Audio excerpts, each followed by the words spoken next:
Good morning, everyone. I'm sorry I'm late. So my laptop is giving me some issues. I don't hope the noise of the fans is giving an issue. I don't know why. It just had a cleanup and things like that, but it's just running wild. But anyway, I hope you're not hearing it too much. I put the microphone a little bit further down. I hope everyone had a good weekend. Yeah, I had an awesome weekend. I hope you guys too. I hope the price action is not frustrating for you guys lately. I know it's been just going up, up, up. But yeah, let's go into it. Do you guys hear the fan running? We do not hear it? Okay, good. Thank you. Okay, then I'm the only one who can be, okay, I've already put the mic further away from it. So let's hope, let's hope it doesn't explode. I don't know. Sometimes this laptop has been giving me issues since the start. Okay, guys. When we opened here, we have it open here.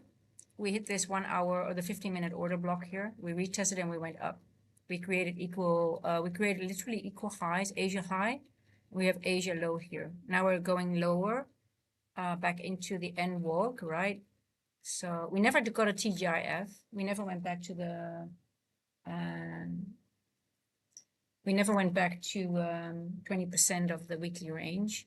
I still have them marked here, 20%. You see, 20% marks exactly a 1 hour order block. So I'm curious if we're going to retest this area. Not sure yet, but we'll see what we're going to do. We have equal highs now at Asia high, as I mentioned. We created a bunch of imbalances here. So let's see if we go down. We can continue going lower. Yes, Nifa, good to see you.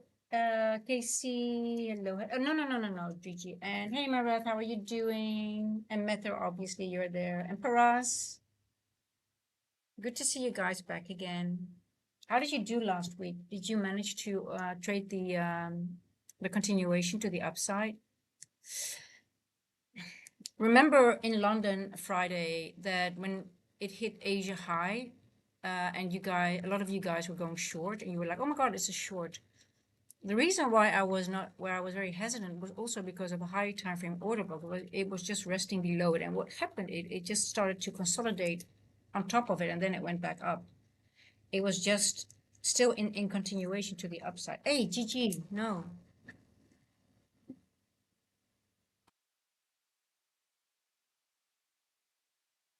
Yeah, so in times like this, you really want to use higher time frame order blocks for your continuation to see if it's continuation or not. If you're in continuation, your retracements are short-lived, and they just retest order blocks or propulsion blocks and things like that. And they sometimes don't even respect OTE levels. They don't have to. But yesterday in London, it was just balancing out that area, and then it could blast off. It never went lower than a London low. So, and let's see, because we opened up again, and again we're using order blocks. So I'm wondering how much higher are we going to go? We don't know. The only thing we can use is projections from the daily. And let me show, I think I have my projections from the daily here still on. And I'm just copying levels that I thought were working, and they seem to be working again. So I just use quadrants of a level that worked in the past, and I just add them. That's the only logic. There's nothing magical about it. It's just like, okay, what worked, and because the algorithm just uses specific levels and it calculates from those. That's all. So yeah, I'm using this here, and I'm just looking at 2.5. Oh, we're getting, so 2.5 is around 800, 27,800. So let's say 28,000. I'm sorry. I think I need more coffee.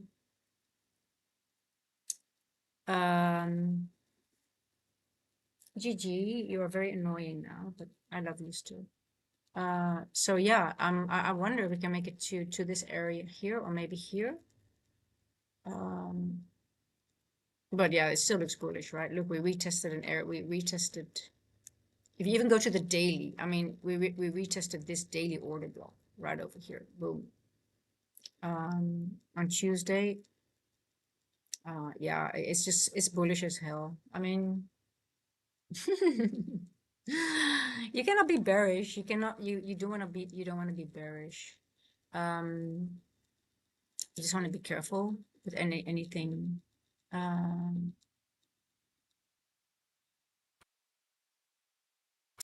You just want to be careful. So let's have a look at the 4-hour.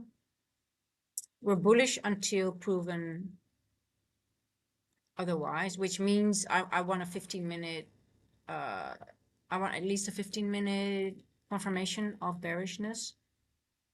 Look, this looks bullish to me as well. I mean, this is almost an immediate rebalance. So yeah, I'm not interested, I think, in shorts right now. Let me just,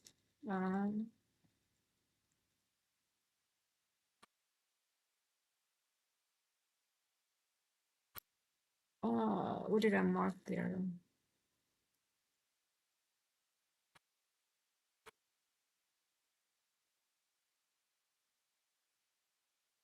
I would like to see this area tested though, 22,279.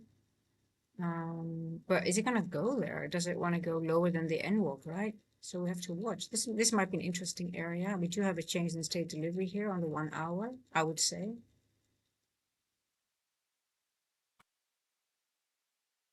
But I really want this area to be, I'm gonna wait because this could go just easily back up again, right?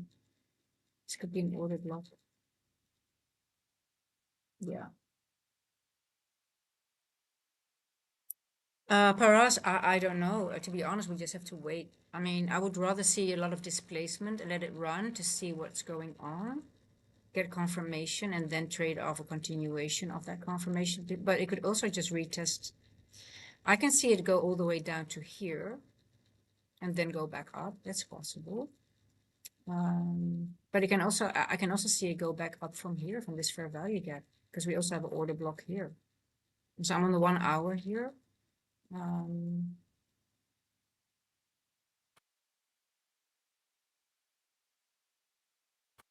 Hello, Aussie trader, how are you?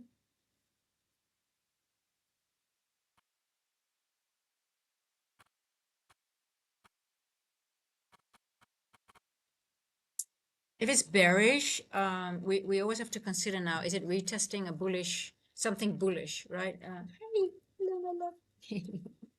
Hi. So every bearish move, you have to ask yourself, is it really, have we really shifted on the higher time frame, or are we just retesting a bullish PD rate, like a bullish order block, for example, which was happening last week in London, when it took out Asia high. You guys, oh my God, Asia high is going to be a short. It only went down to retest a bullish order block, and then it consolidated and went back up. So that's what you have to just consider now. I mean, yeah. So, is there a wick on the DXY? On what time frame? Aussie, on what time frame is that? We love big wicks. Hey, Gigi, no. Uh, no, no, no, no.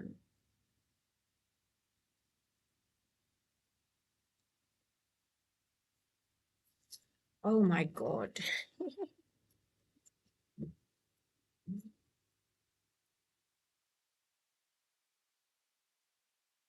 Okay, this is what I'm dealing with right now, guys. I'm going to show you this.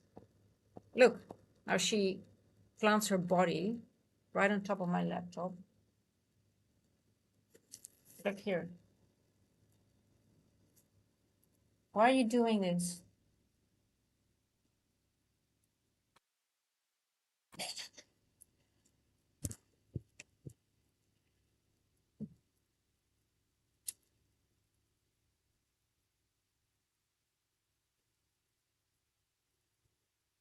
I literally can't move my laptop anymore. I can't do any, it's impossible. She just planted her fat body.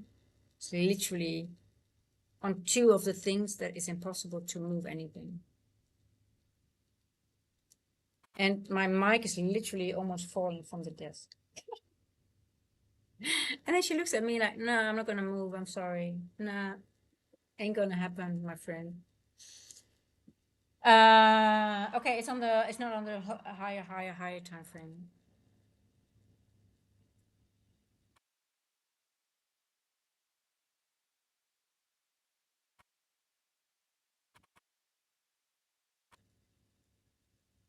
Let's have a look at ES.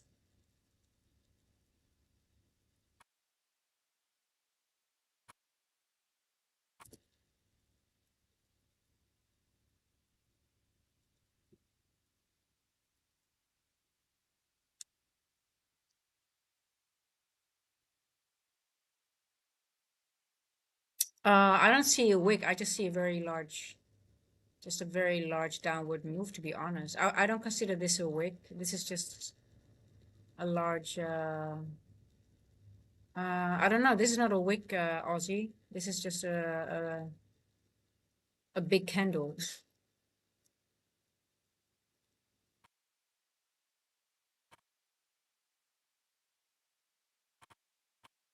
That is badass. Wow. It's yeah.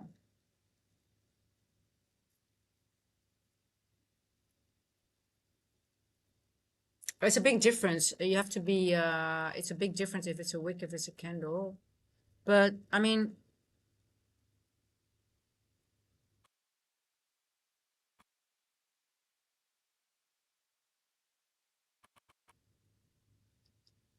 look at that. Wow.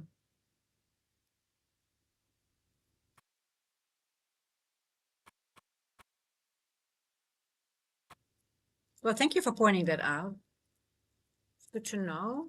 But that's a large one, right? That's a pretty big one, yeah. Okay, so I don't think I want to put too much emphasis on the DXY because it could be decoupled now. I'm just gonna look at price action on NQ and looking at higher time frame, like order blocks and things like that, and what is it respecting, and use ES at the moment. Um,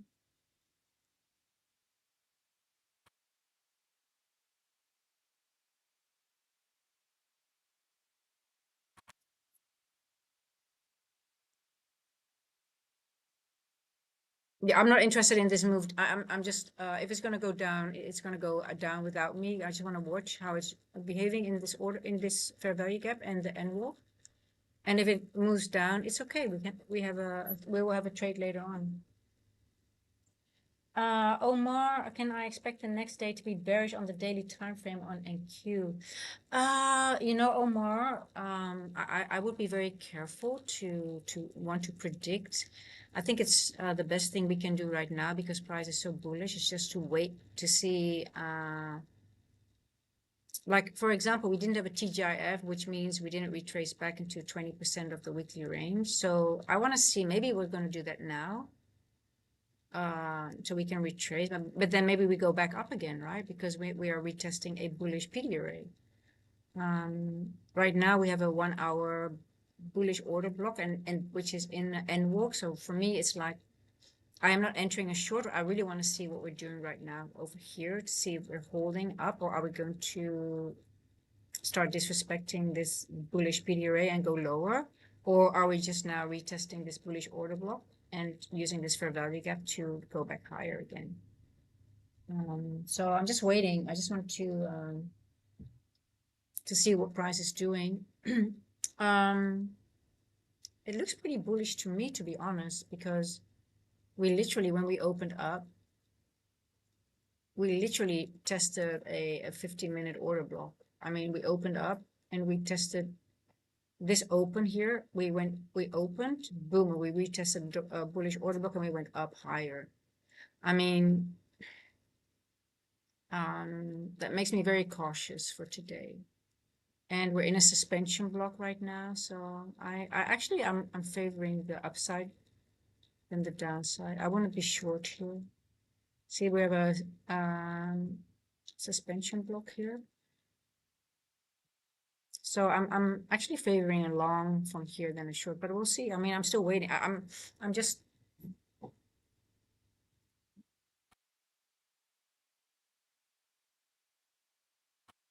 anyone in a short already? Is anyone already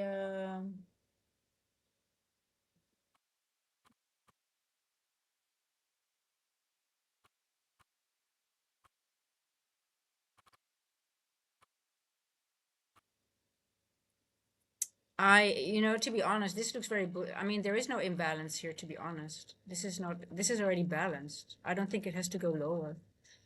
Um, but we'll see. I mean, yeah, I'm also favoring, oh, let me get my, I'm also favoring longs, to be honest, from here. I'm gonna put a paper trade on. I could be wrong. I'm just paper trading, guys. I don't see any bearishness at all right now, but we'll see.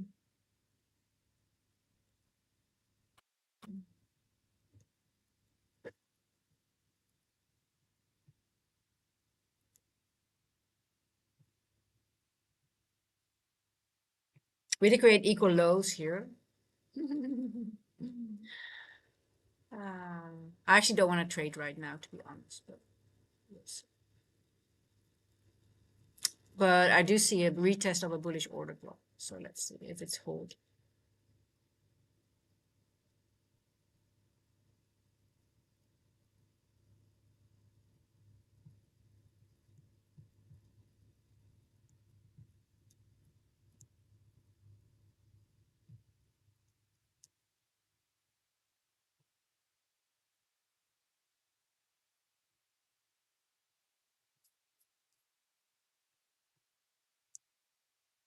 What time is it? 2:21.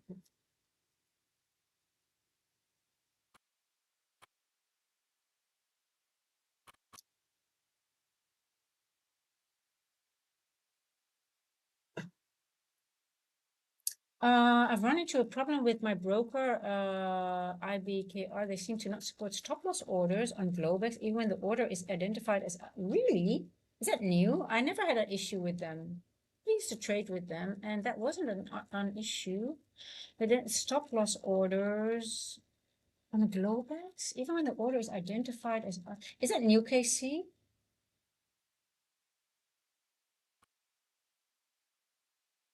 Is that something that? I mean, that doesn't make sense because IBKR.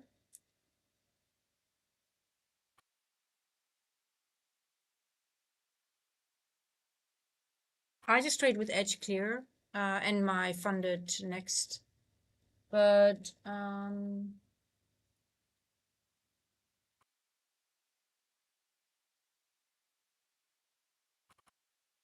that's weird. I would I wonder if it's maybe your hey, Gigi. Gigi's literally liking the stream now. She just unliked. She liked and she unliked. Did you see that? Gigi, you wanna like the stream? I like myself now. That was from Gigi. Gigi gave the stream some love. Okay, Gigi, thank you for liking the stream. I just don't know, KC, but it's weird because you should be able to trade Globe. Gigi, you're on the.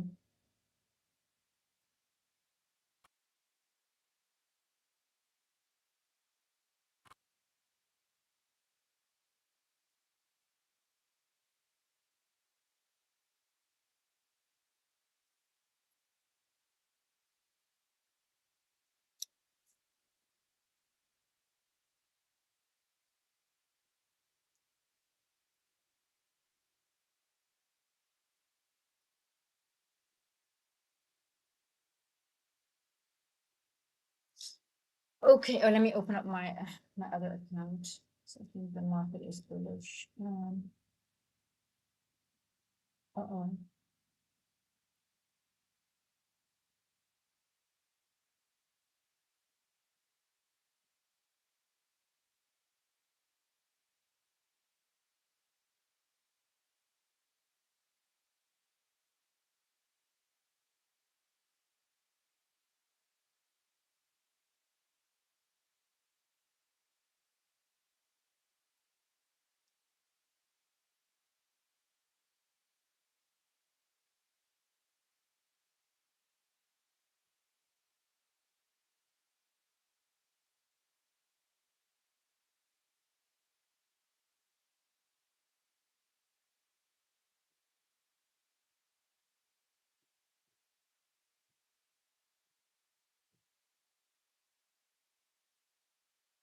Let's check the news, guys. Forex Factory. Today, no. Did anyone hear ICT's lecture on this weekend that he did about of Friday?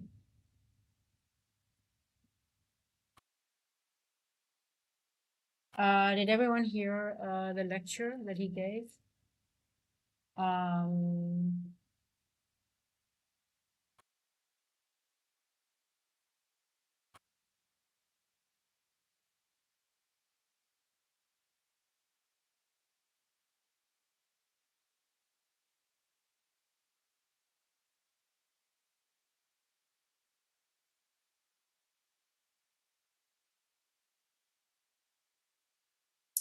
Sebastian, please, I don't like things that are being, I don't like that. Um, yes, please don't use my stream for your third party stuff. I don't appreciate that, okay? Um, I can't vouch for it. I don't know if it's, not that you're doing something wrong, but just don't do it. Yeah, oh, good, but, um,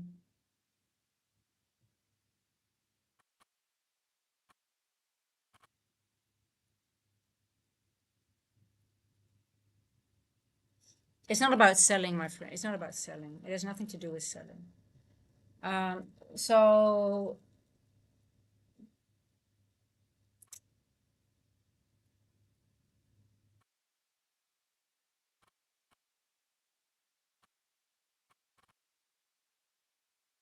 uh, who's in the long, guys? What time is it? 2:26. 2:26. So I'm just gonna see, who's in this. I like the long.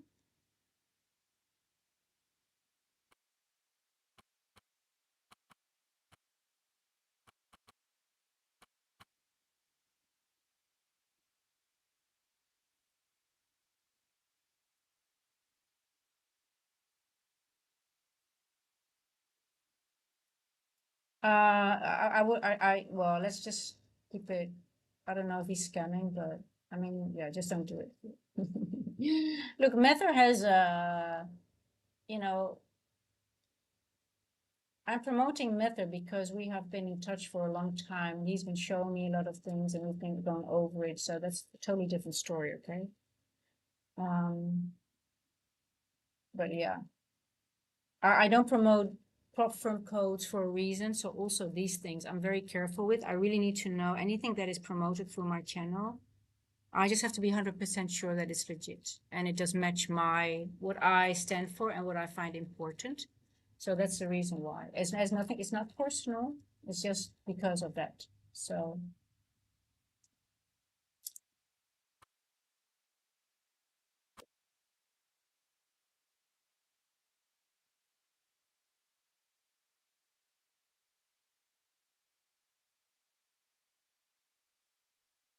okay, so Sebastian, just drop it, okay? And Tai Lung, you might not be scamming, but we just don't like it here.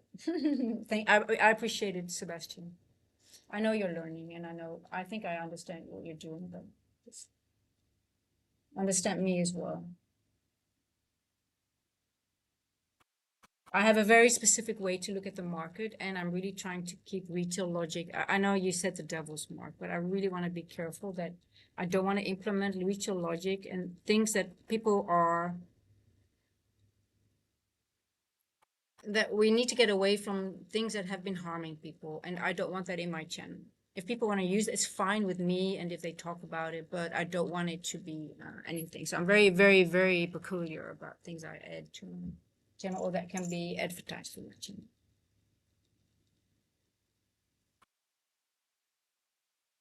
Now stay nice, guys. All love. Let's be nice.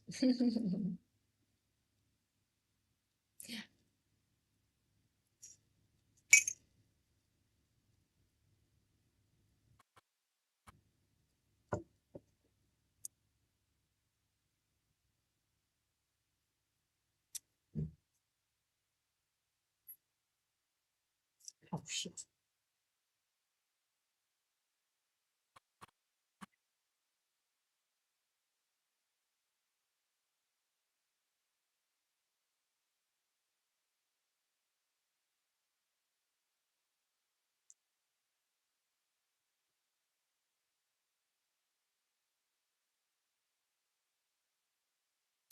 Omar, that is the most stupidest thing that you just said there. And if that's what you do, I would rather have you leave my channel than actually hang out with me. I'm going to be honest with you. Um, this is not your channel. I am not the person for you to follow. Okay? If people are here for a signal because they think if I place a real trade, they can follow me, then you need to get the fuck out of my channel. I'm being honest. I don't want you here. I'm just going to.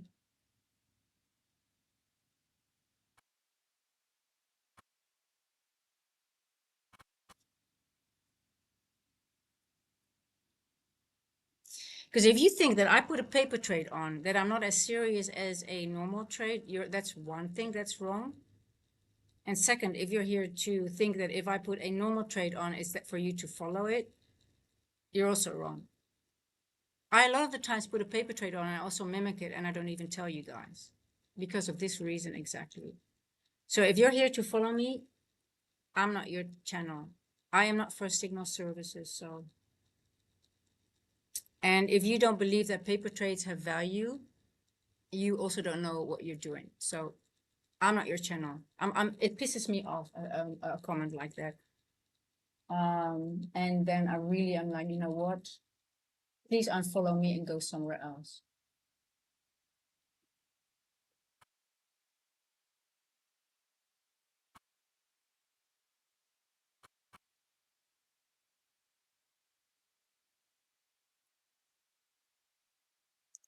I'm already pissed off now, guys. I'm really pissed off. I'm in a bad mood now.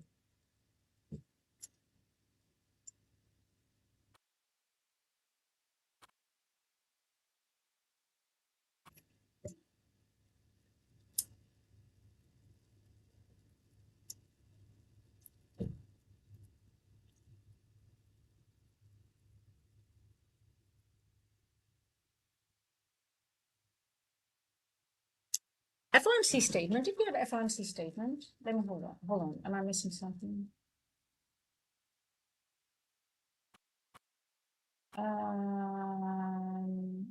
Hey G4. Yeah, I know. I just somebody literally asked me to put on a normal trade because then he could follow me and not follow a paper trade.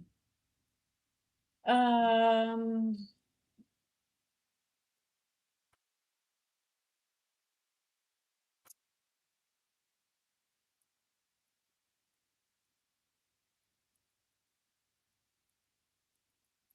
okay, hold on. Raul asked something about FOMC statement. Let me think. FOMC. Did we have any FOMC?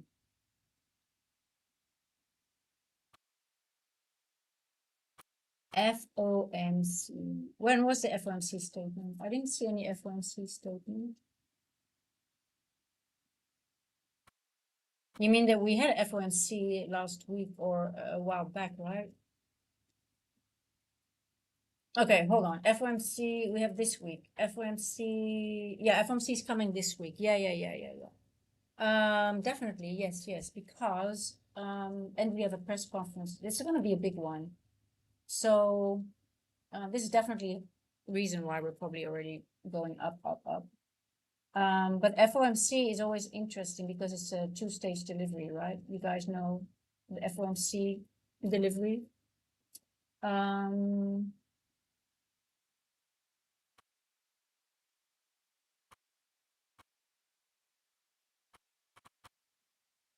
it's on Wednesday. Yes.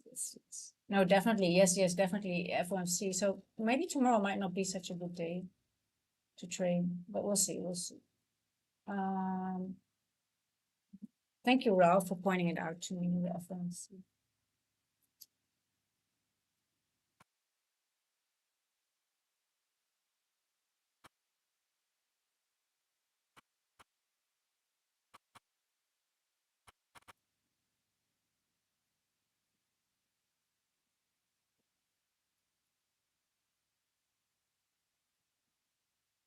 Okay, so Important. What's happening now? We are going into the end walk, and I'm just going to watch, guys. I just don't feel comfortable taking this short right now.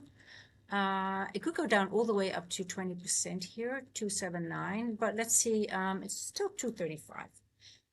If we have confirmed bearishness, we might take a nice trade to the downside. If not, we just wait until it's done moving to the downside and collect intel. Okay, so this was a wrong trade. So again, people like, listen, if I take a paper trade, it's just as serious as a normal trade. But I always take a paper trade. Why? You guys who have been here, they know, right? If I'm my first trade, I want to see if I read the market correctly. And I always try to now I can't even get to the English word. What's going on today, guys? My brain is not working. Um, I want to save myself from making mistakes when you just start in the morning. You always want to see where your head's at, if you're reading the market correctly and what market is doing, right? If it's is it respecting specific order blocks? Is it not? It still could respect this order block, right? It's just maybe retesting it a little bit deeper. So I got stopped out here, as you could see, and that gives me intel like, okay, be aware, it might start you know, failing this bullish order block and go to the next one. So it was telling me, okay, stay away, you know, just be careful with longs right now, because it might be, but it's not for me. I'm just not bullish, bearish in the sense of, oh my God, I think we're really, really bearish today. But let's see. We'll just wait. We'll just wait. Wait and become Zen again.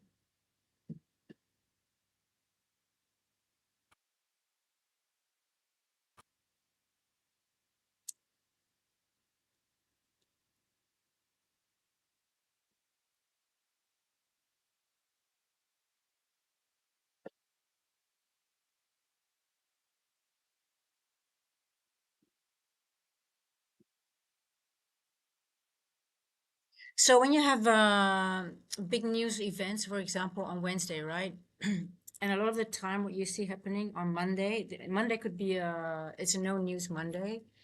They could, we could have a large move or a lot of things happening on Monday, and then Tuesday, because it's the news event is on Wednesday. Tuesday might become a little bit slow, but a lot of the times one day could still be. Those are those days. I don't know if you've noticed that a lot of the time we have trend days on Mondays. And it's a no news day. So that could be like today, for example, if it wants to jack price higher, like if they're baking in all those rate cuts already, which is are coming, and then they might surprise everyone by bringing it down, you know.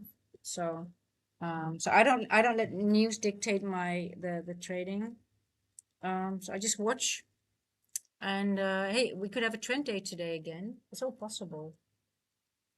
Okay, Paras, have a good shopping spree.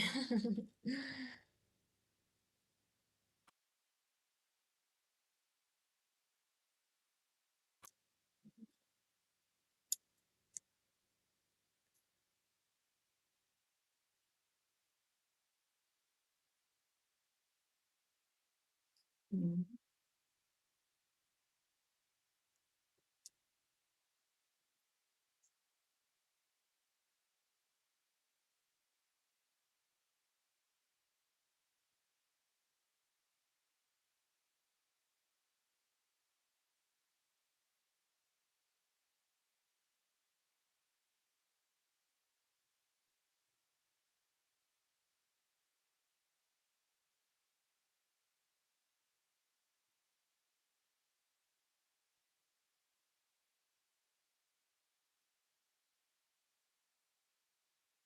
I have Forex Factory. I should there is more you can use. I use Forex Factory. I don't look at European news because I think it's insignificant, to be honest. I don't think it really moves from European news.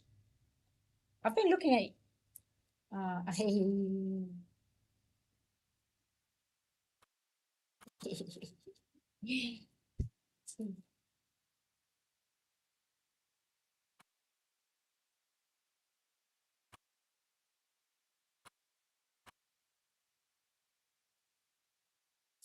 Fed watch currently has 100% of no change in Fed rate, which Fed share made the market move.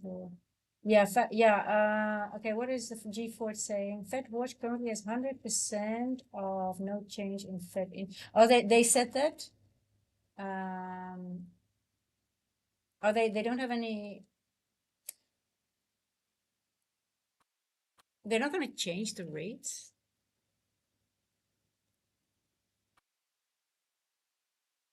I thought they were gonna. Okay, well, we'll see. I mean, we just have to wait, right? But I mean, it doesn't really matter if they don't change the rates now because we've moved so much up already. Um, I mean, the move up has just been. I mean, the if you did you guys check the daily or even the weekly? I mean, it's just look here. I mean, we've been so bullish. I guess yeah, because of the bullishness in the market, which is sort of like.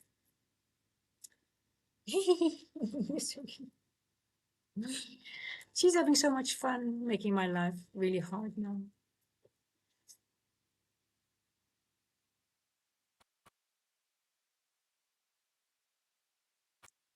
Okay, but I want to go back. I just want to go back to who listened to ICT. No Fed rate change until deep into 2027. Oh, I didn't know. Okay, I wasn't aware. Thank you. Um, I just want to ask you because I want to point out something that he mentioned, which I think is quite alarming, and I really think it's really really bad that he's doing that. But did anyone listen?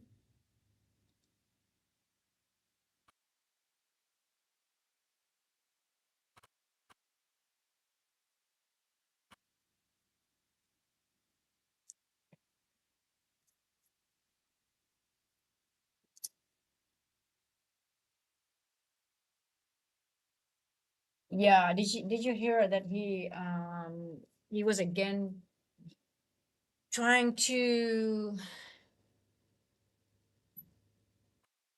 point out that nuclear weapons are going to be used? No, Gigi.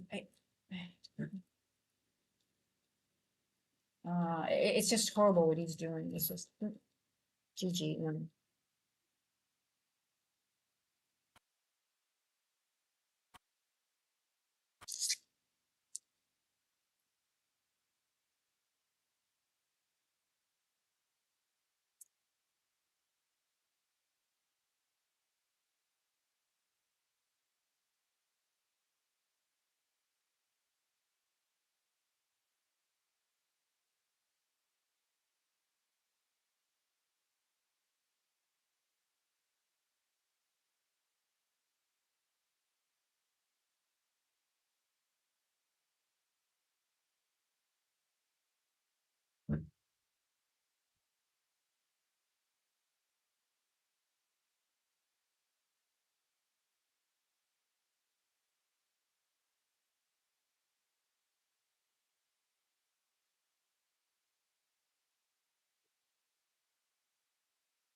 Okay, most of you guys didn't hear it. That's good. I mean, he was literally implying that there would be use of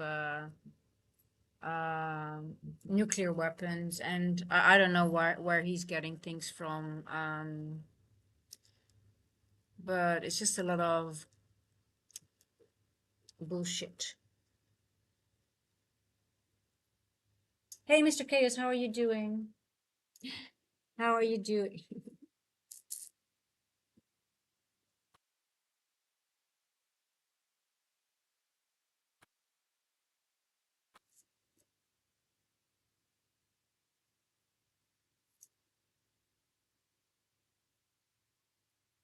Hey, Alex, I also am more bullish than bearish, but I'm just wondering how low does price wants to go?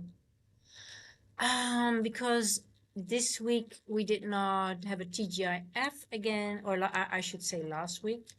And last week we also did not even go to 20%. So I marked the 20% range of last week. So just most of the times when you don't get a TGIF, I have to say most of the times, when you don't get a TGIF on Friday or Thursday, when market opens, price usually tends to go to that level when either open or it moves a little lower in Asia or sometimes in London, and then it bounced back up. But we didn't have that yet last week. It didn't even get to that 20% of last week. That was another, or that was, we've just been balancing out here. That was here. This was 20% of when we opened up last week Sunday. This was 20% of the last weekly range. We never even got there. We never even, hey, 20% was right over here. And we just tapped on an order block and we just blasted off again. It was just again. And now again, I'm just wondering. So this is 20% of, so I just mark the areas because I don't want the weekly ranges. No, you cannot go on the laptop. Um, so this is 20% of the last weekly range, right? Obviously, we have a new weekly range because we opened, but I just want to see if we mark. It could be because it's the. Oh, you're so funny. Here's a note. I just. It's very difficult to be angry at my cat while she's literally on my laptop and doing things, but um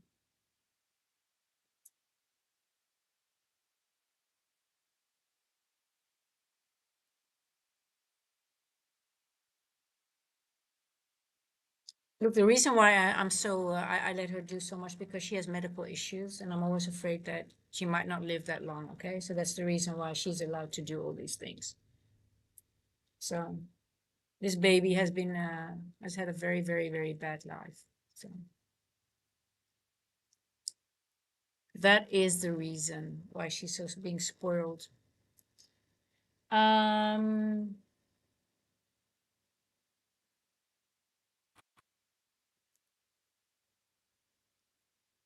but as you can see, we've been stopped out, but it's not really going lower, right? You can see that. So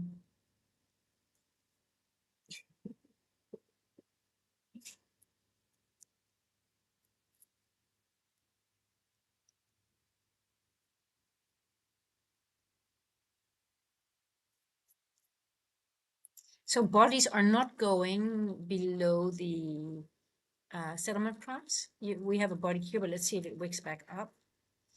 We have a, so what happened here? Let's find out what this wick was, because this wick took me, I think maybe this week or this week took me out, but I wonder if it's really, really bearish.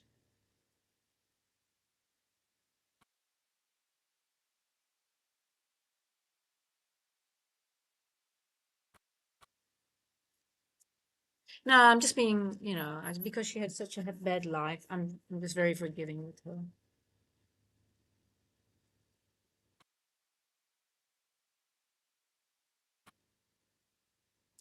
I try not to live in fear. Um,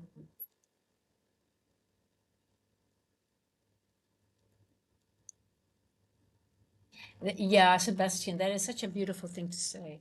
They belong until they send signals they want out. And with that, you can even go into it.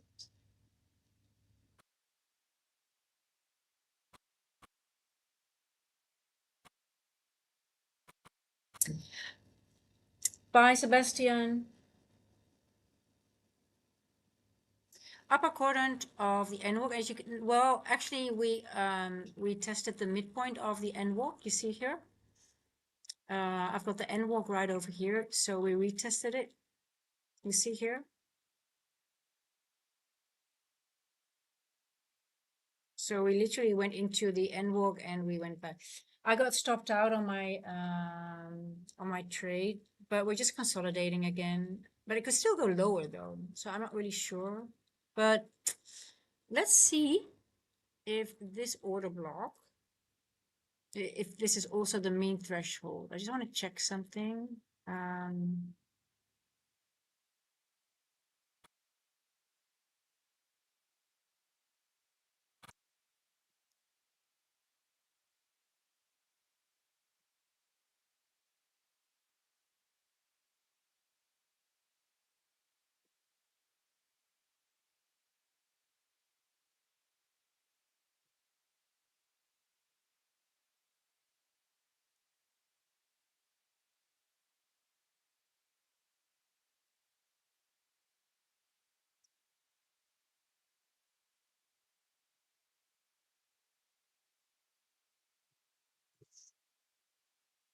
the dwarf star, hello.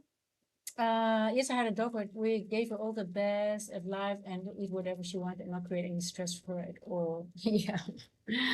Well, sometimes I feel like I'm being used a little bit, but it's okay. If we inverse the last, I go along for the retest. Yes. Yeah, I just don't trust this area for sure too much. As you can see, I tried a long, but I got stopped out. But it still looks bullish to me in a way, right?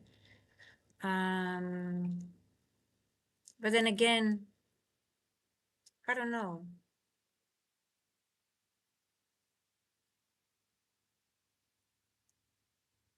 I would like to see it retest this lower area, maybe a little bit. This also could be a nice area. So 277. Um,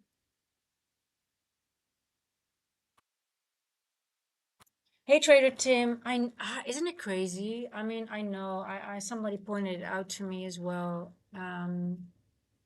Yeah, I guess when you have a YouTube channel, I think most of us we don't even, because of that reason, we don't send any friendship requests because that makes it easier to spot the fake ones, right?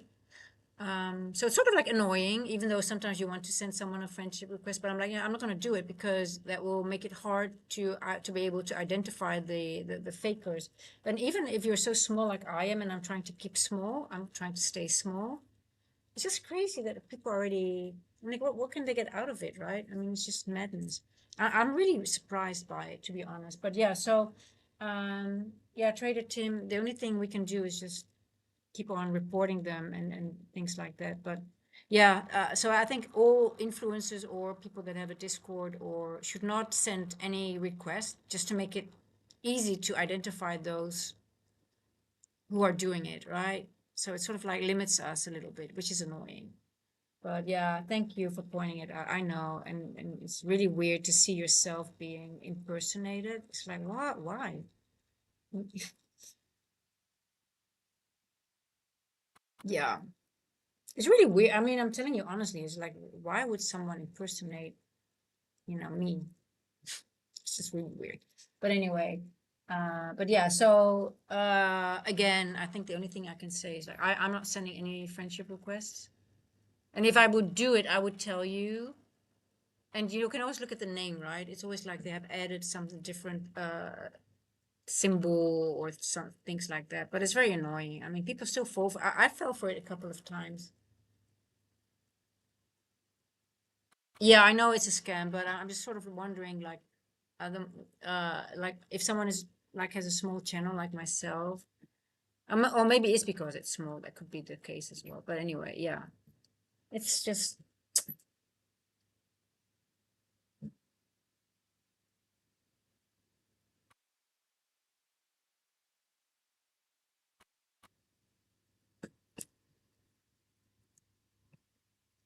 so. Where are we in between the? Okay, we are at the 1/3 level of the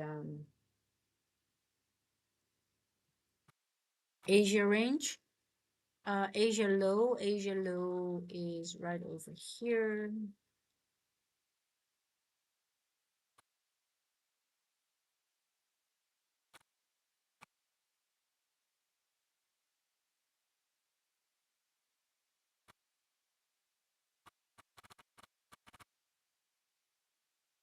Yeah, but but the thing is, yeah, the only server that I have on my on my Iris Live feed is only one because I have just started a new one and have not really joined many other servers except the Goldbach one, just because I'm interested in Goldbach.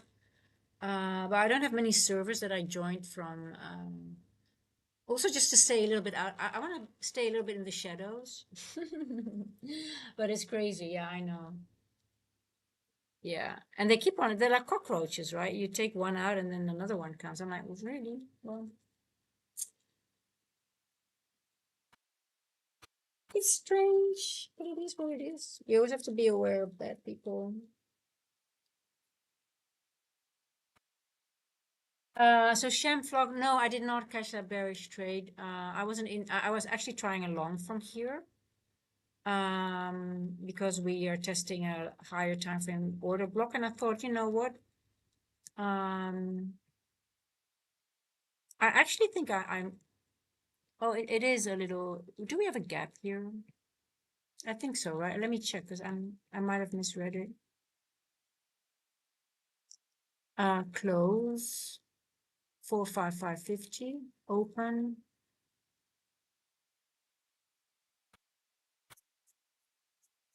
Is there a gap here or not? I don't think so, right? Maybe I've read it wrong here. Open 43125. Yeah, there is no gap here. It's closed. So this is not a suspension block. That is wrong. It is wrong.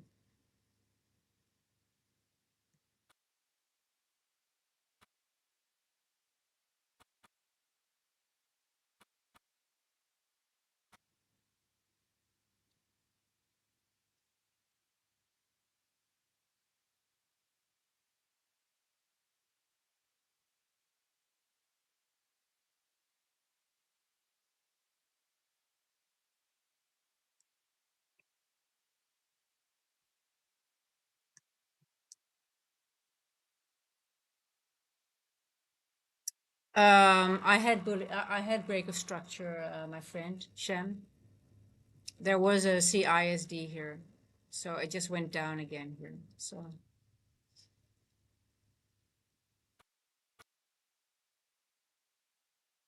this was for me valid CISD retest of the order block, but it didn't go higher than here. It went lower again. So this is the thing with CISD. So Shem thinks that I didn't wait for break of structure, but I did.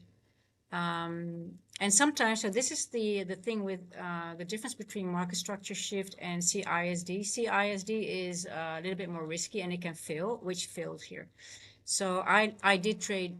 My trades always have logic, unless I am telling you guys, okay, I'm YOLOing now. So why did I take this trade right over here? So Shem is trying to give me a lesson here, but let me go over the risk. So it's actually a good point I like to make. So when you have a change in state delivery, so this is an order block, right?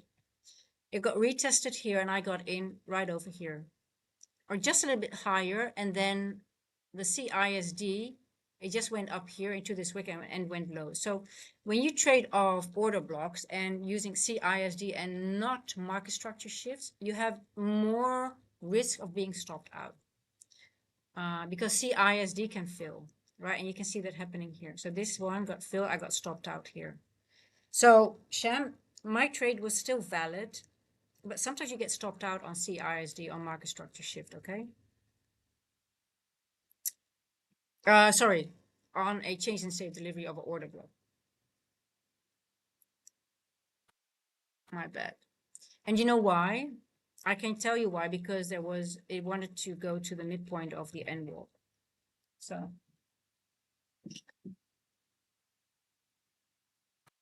but it's a very valid trade if you use the open price, guys, from a 1 hour order block and you go to the lower time frame. I can still I can still tell myself that it's a valid trade. And sometimes you get stopped out. And also I was using my 150 to 210 macro. And sometimes this macro, it doesn't go lower than that macro. So I took a little bit of risk here, but I did use break of structure, okay? It wasn't a trade like I just went off but sometimes you get stopped out because the market wants more, or in this case, it wanted to go to the midpoint of the N walk, or maybe lower. So, but for me, it could have easily gone higher from here, taken out, go into this imbalance, and then go back lower. So.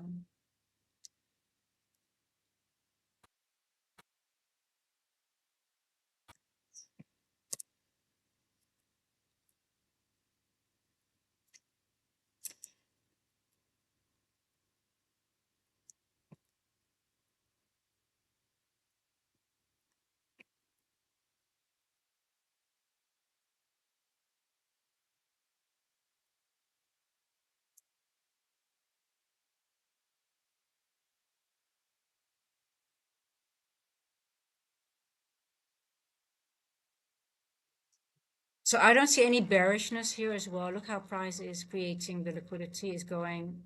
We have a lower low. It's taking out liquidity, but it's not creating liquidity to the downside. So I'm not interested in a short, not at all.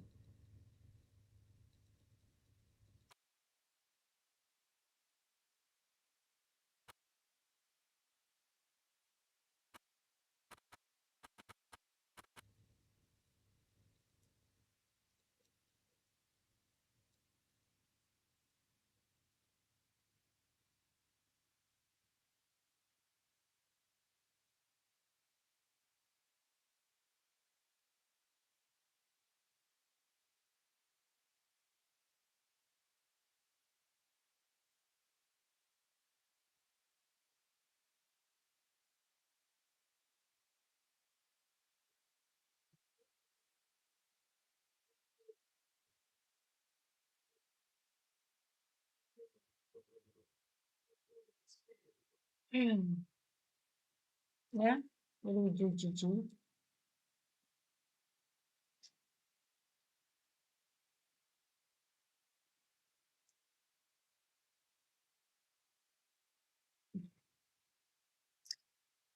What do we do, GG? And when I see this, I just want to stay out. I don't want to anticipate. I'm not interested. I don't see a long or a short at the moment, to be honest.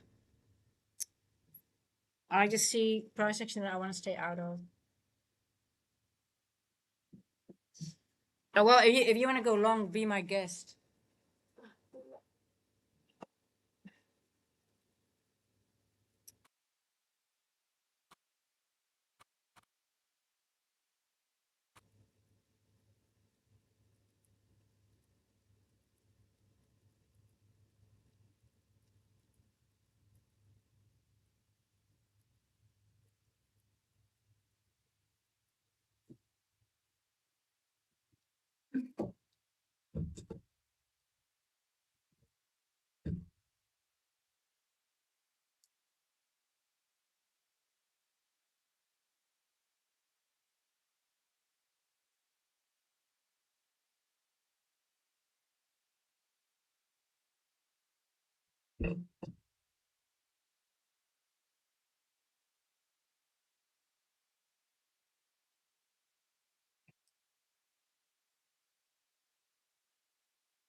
We've inverted this one here. We are below a inversion, guys. We are below an inversion, even though the bodies are below this. We cannot, you have to keep this also, you have to also take this in mind that we have inverted a fair value gap on the 5 minute and maybe even on the 15. Let me check. Yes, also on the 15, we have inverted this one. And we are below of the open price of a 1 hour and a 15-minute order block. So even though the bodies are wicking here,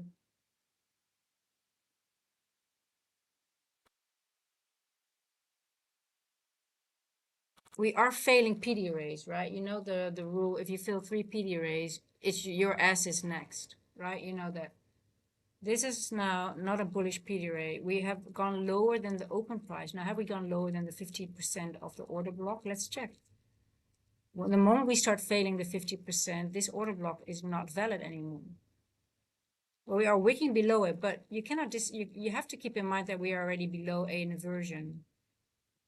So if you want to go long right now and you are just not looking at an inversion, like, oh, okay, well, good luck to you.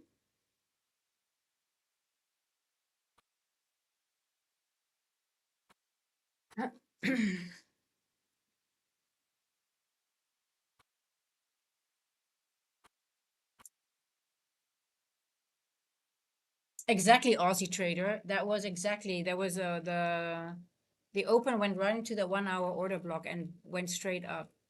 Correct.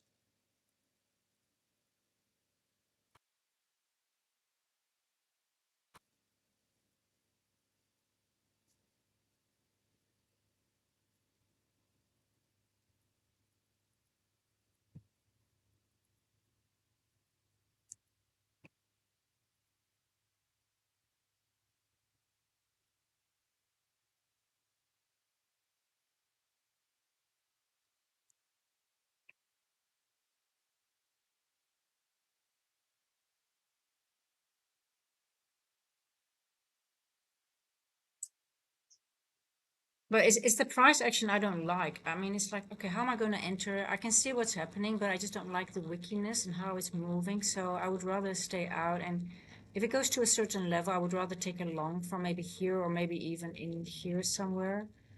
But hey, maybe it wants to go all the way down to Asia low now. Let's see.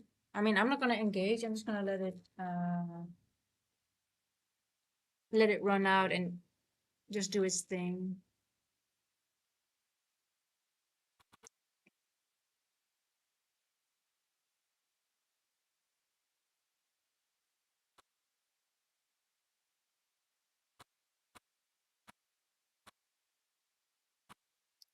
So what I like is what is doing on this side. So I'm looking already at this, like, okay, it's going to be a nice long at some point again, because it's not creating liquidity to the downside. It's creating liquidity to the upside again, right?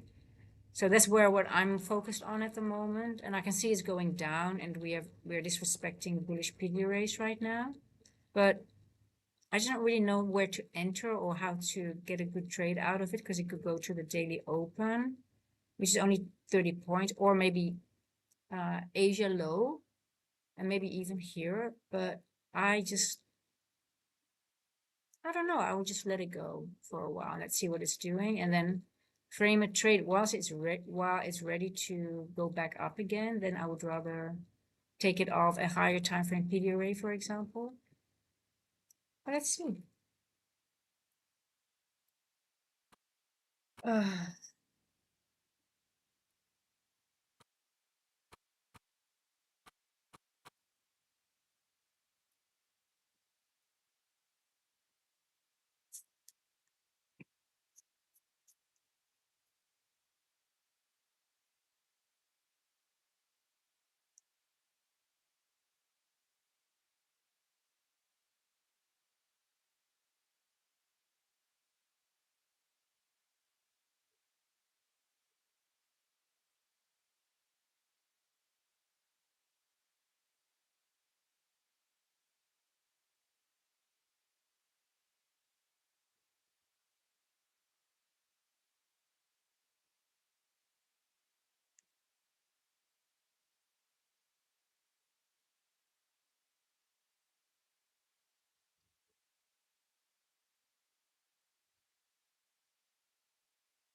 NQ trader looking at 1 minute imbalances down. Oh yeah, I love that. I'm also like looking at the 1 minute, and that's all I'm looking at. But you can see it's not leaving a lot of behind, right? Well, we have a few here, right? And I like this one above 3 o'clock. Yeah, it's printing a lot of imbalances on the way down, right? So that gets you interested in the, I guess it makes me interested. Well, the only thing that I'm also seeing, like it doesn't leave this one here, closes it up and goes further down. But look what it's doing here. It's a lot of imbalances in the end walk as well. So yeah.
I just think it's going to go up for a small retracement and go further down for a while.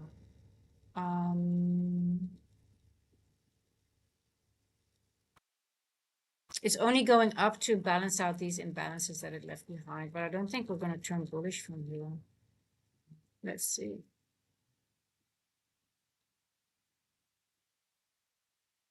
Let's see.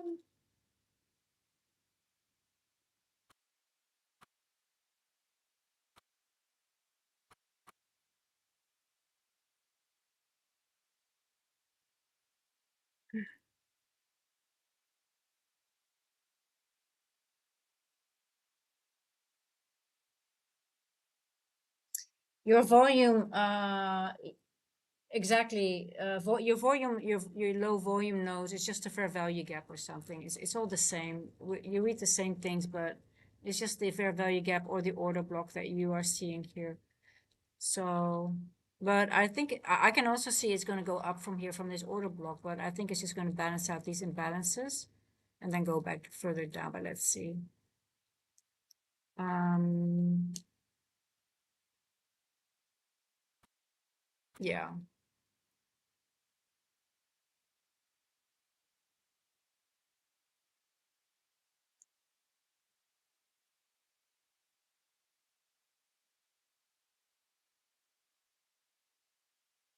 Look, we just inverted a 15-minute, we have a 15-minute inversion.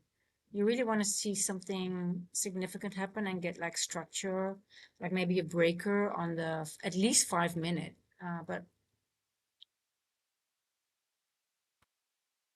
let's see.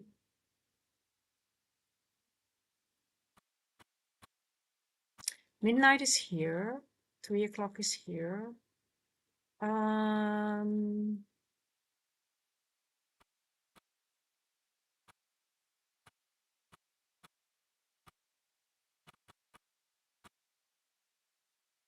yeah, I wouldn't go long from here. I would wait a little bit. I'm just gonna wait a little bit longer.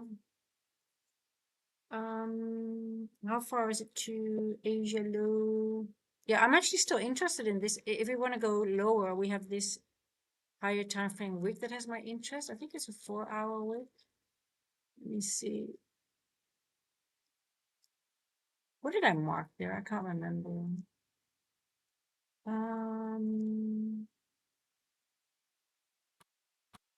Oh, it's a 1 hour. Okay, I'm gonna mark the 4-hour. I think it's more interesting.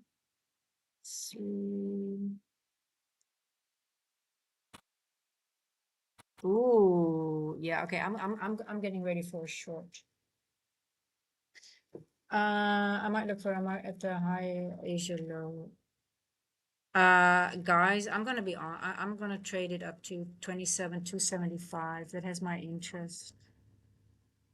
275. Yeah, I think I'm getting ready for a short. Um, yeah,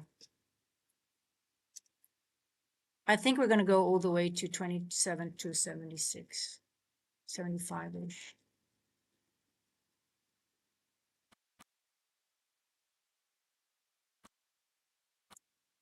What are you doing?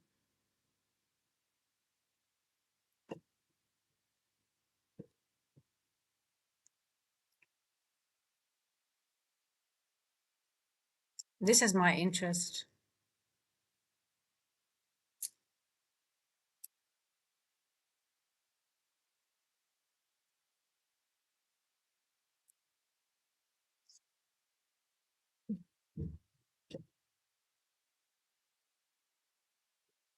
So a lot of people are using Asia low and high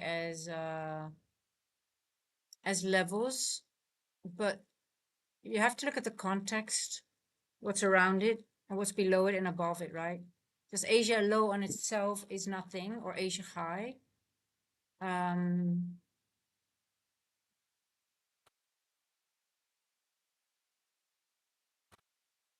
it's just a point of liquidity. It is liquidity, yes, and it's used, but it's used in a higher context.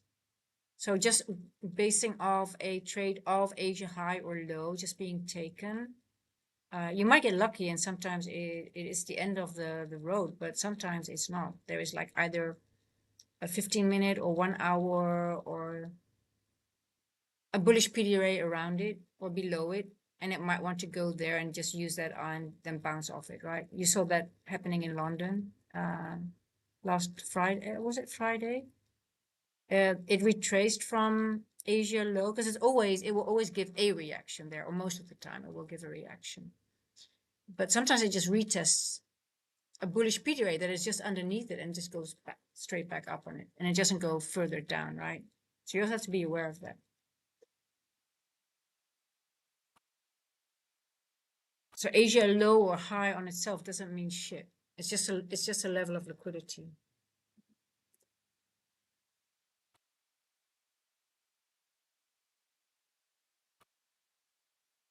Now also here, watch here. You see that if you consider this as an order block, you have to be aware that this is the midpoint of an order block. So it could easily bounce off here. I think Mether is pointing that out in plus Asia low. Yeah, I might have a higher. Well, even on the 5-minute, you see if you see a 5-minute order block and you the mean threshold is exactly the midpoint. So it could easily bounce back off from here and just go back up instead of going short.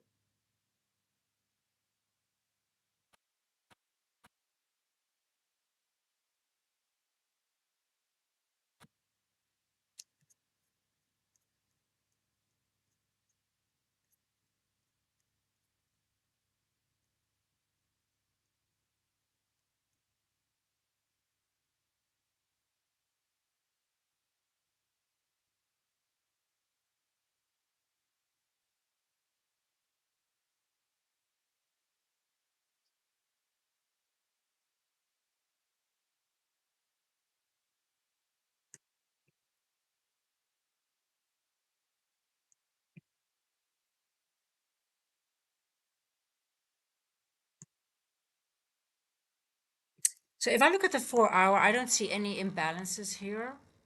in the sense for what it, now I do think we're going to get a reaction here, but if I look at the 4 hour here to this wick,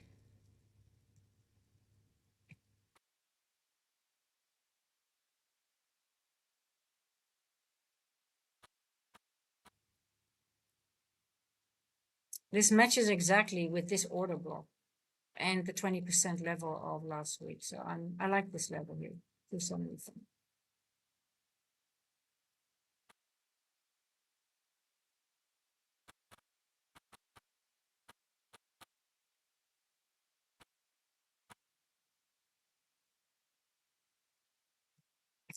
Okie doke. Hey, V33.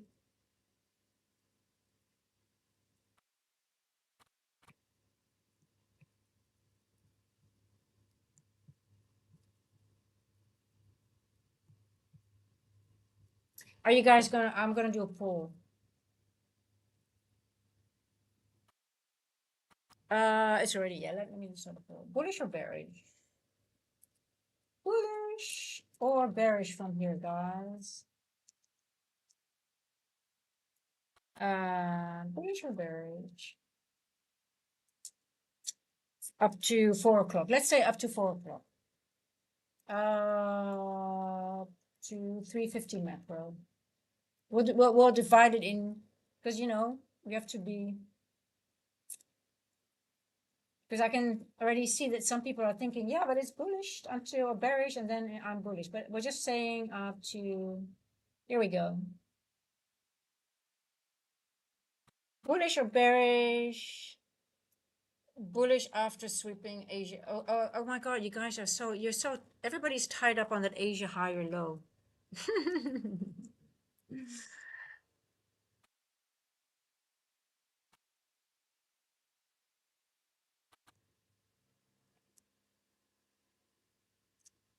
Well, actually, I should do one poll. Who is going long after Asia low? Yeah, let me change the poll. Okay, well, it doesn't matter. Yeah. I just want to see how many people literally would just go blind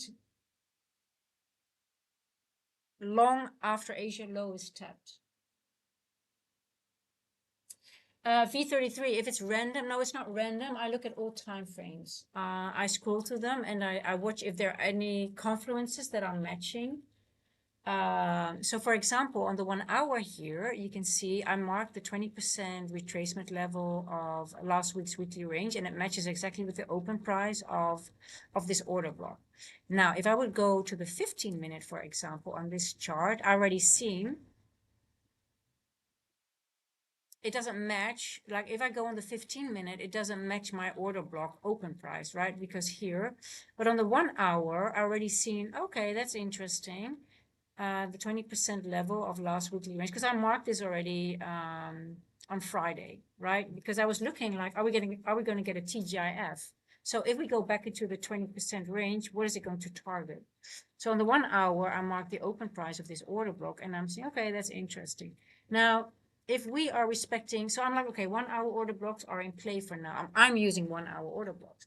Right now here, we are literally retesting, even though we went low on the 1 hour, we are still in this end walk, right? So the question is, are we even going to go lower, or are we respecting this end walk? So there are multiple order blocks that I'm using. So for me, my logic is like everybody else is like, oh my God, I'm just going to focus on Asia low. I'm thinking if we are going to fill these order blocks here, I'm just thinking maybe the market wants to use another order block, which is lower, and the Asia, I don't know where Asia low is exactly, but I'm thinking it will blast through Asia low then and use an order block instead of Asia low. So I'm using a little bit more higher time. For me, there's just more to the market than just Asia high or low. Asia high and low can be important. You might have retracement, but it might not be a sustainable retracement to the upside, if you get what I mean. Because right now, if you are starting to use bearish PD rays, like look at the 15-minute. We are inverting 15-minute. Like look at this logically, right, guys? Like think if you would have inverted these PD rays, you're going to invert all these 15-minute. Do you think this Asia low is going to blast through all these PDRAs again straight up. Well, just we just inverted them all. Just we're going to invert all of these, right? We're going to all invert these. Blah, blah, blah. So you invert, you have a confirmation.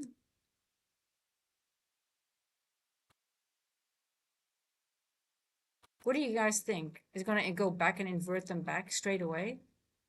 Or is the market on its way to a higher time frame PD rate that it wants to be? What's the objective, right? You always have to think, what's the objective of the market? What's the algo doing? What does it want? So for me, this doesn't make sense. If we're just inverting everything. It might go up, yes, but up to where? Maybe in this fair value gap and then continue its way down. But what do you think we're going to invert all these bullish PDRAs and then we're just going to go straight back up while we're here? We might balance out a few imbalances, yes. But I think it's a very short-lived trade. I would rather enter on a short on the retracement that Asia is going to give me. But it's still bearish for me then if we are doing this. But the question is, what does it want to do? What is the market after? What is it seeking? Maybe this PDRA? But I don't think Asia is the PDRA the market is looking for, if that makes sense.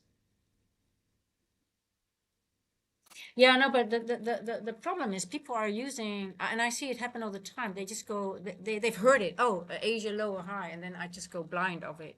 But I know that a lot of people have been hurt by that lately as well because they think, oh, it's a short, and then they get, it's a small trade, but then they stay in it, and then it goes against them, and they are in a losing trade. And I know a lot of you,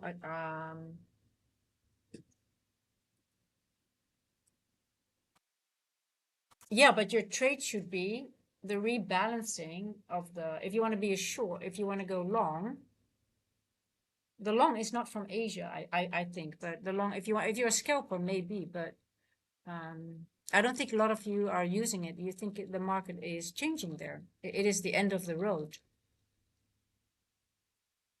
It's the end of the short.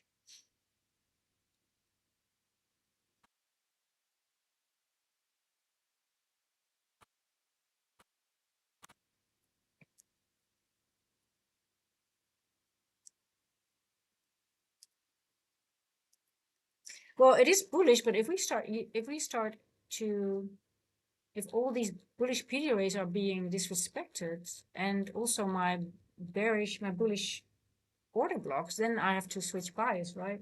So I'm just waiting for more information. I'm just watching how many PDRAs are we disrespecting, how many fair value gaps are being taken, and what is price. I'm just waiting a little bit. I mean, I got stopped out already here. I thought we might disrespect this and go back up, but we did not. So I just want to wait and just get more intel. That's it. Patience is already being tested, guys. Patience. Not my strongest point.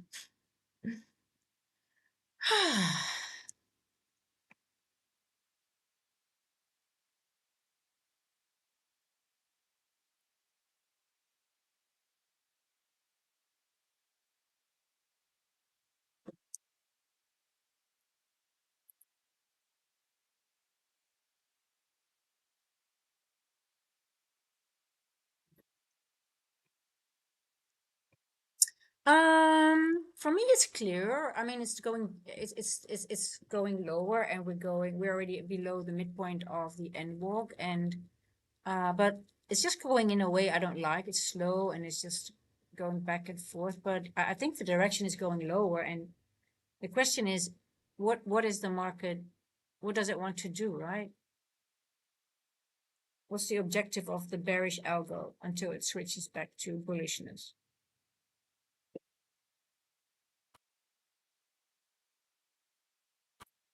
We are below midnight. We are below 3 o'clock. We just tested 3 o'clock here. So I like the time. So I think it's if you're in a trade, I think it's a safe trade almost to daily open and maybe even Asia. I think Asia low is a good target if you're in a trade already. Um,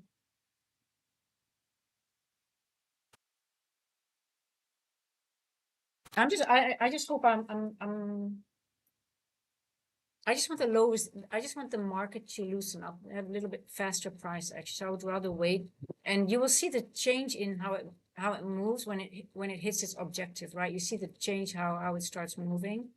So I'm waiting for that, if that makes sense. I'm not interested in this move to the downside. But it's going. I mean, it's going down, right?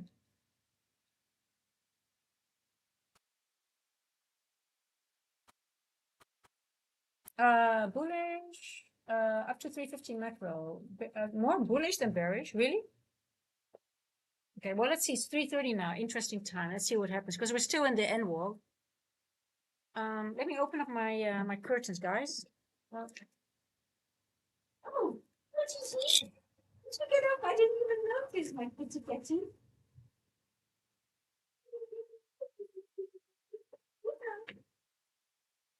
Oh, I love you so much. I love you.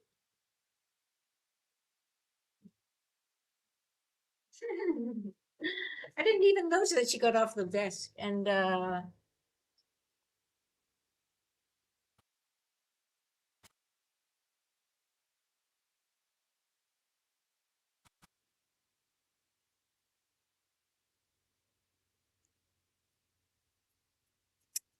yeah, but you know, when you already have 1, 2, 3, 4, 15-minute bullish order sorry, fair value gap have been inverted.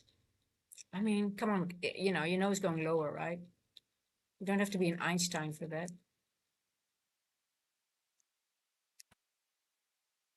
But then you want to pay attention to the daily open here. Let's see what happens here. Um, so there's more of you saying bullish, which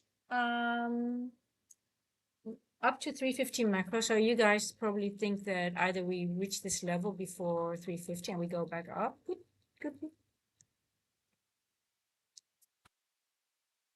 So what are the imbalances on the 15-minute? What are you seeing?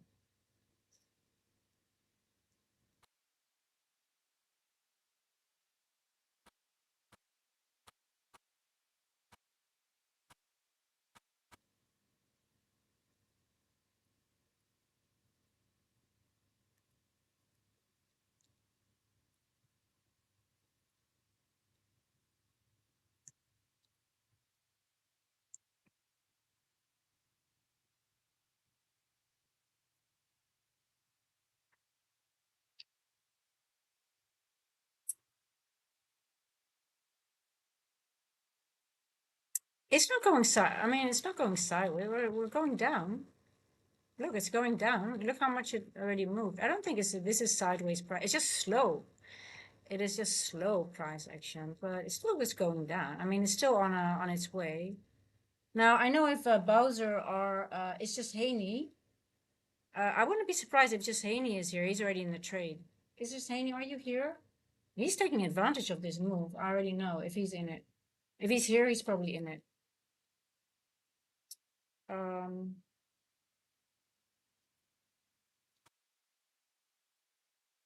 some people are very, they know how to trade the slow price action. I'm not a fan of it, so I stay out of it. But this is not sideways. This is just, it's moving, but it's moving very slow.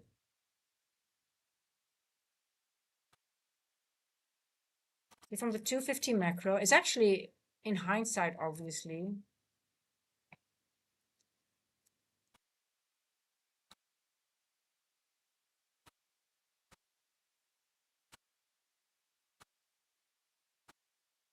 it's a beautiful OTE retracement.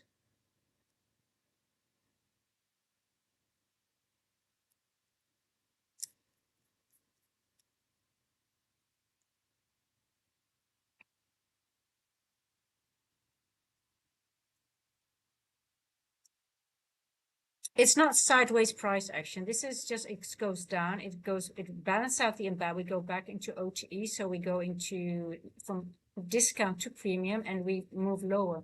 We do the same thing here.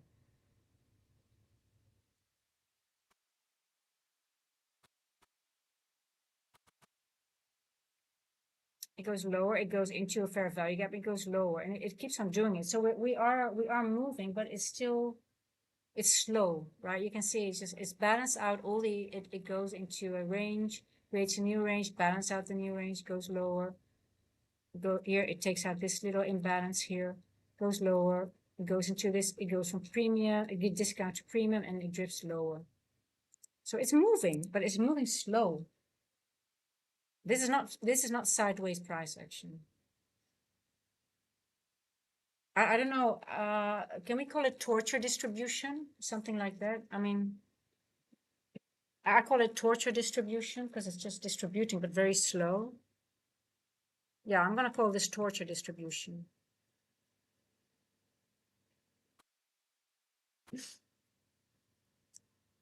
This is not a sideways price action. This is distribution.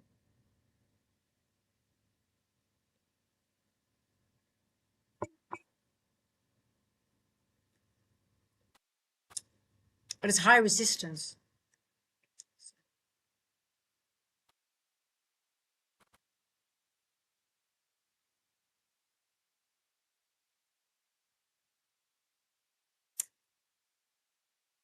It's torture for me.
Everything is going sideways. US 30 gold sentiment is bullish. I think he's referring to US 30 and gold for side. I can see it on US 30 too.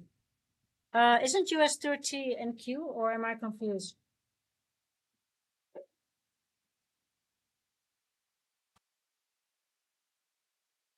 I thought US 30 was NQ or not. Am I confused? Or is that, oh, that's a US 100, right? Okay, I gotcha. I gotcha, guy.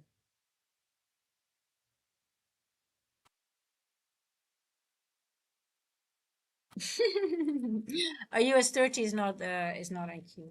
I think it's US 100. It's the 100, the big 100. Of course it's the big 100.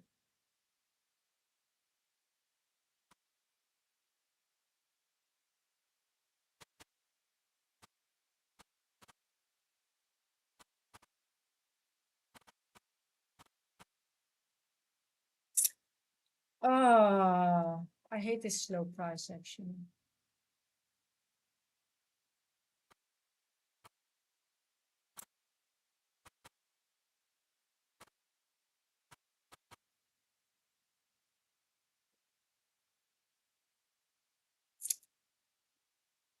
Yeah, I gotcha. I gotcha. Yeah, yeah, yeah.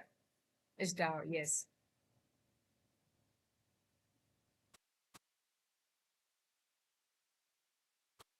It also doesn't make sense that the US 30 is NQ, right? Because it's the hundred stocks that are in the NQ. And there's only 30 stocks in the Dow. I need more coffee.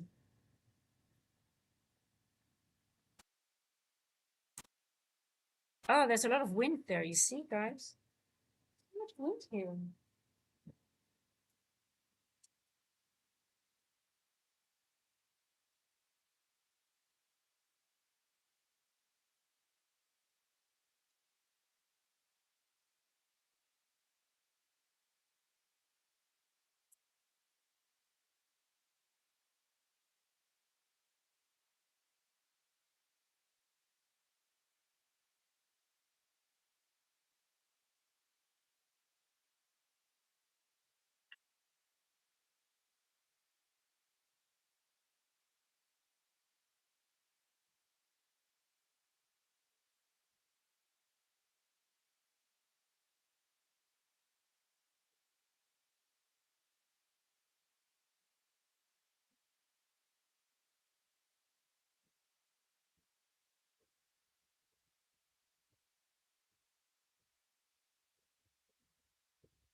Okay, okay, okay.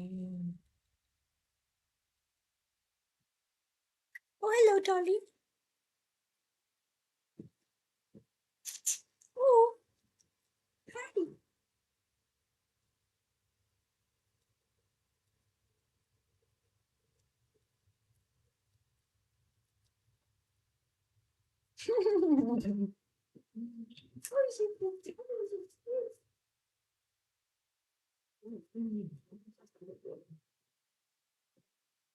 What's my other doing?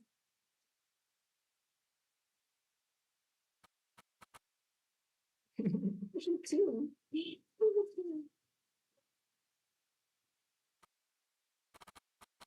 Okay, I want to see. I want to frame a trade for the 350 macro. Um, I'm still bearish. I think. I think. Hmm. So I noticed something on using this wick. 50% matches exactly the 50% of is Asia low here. But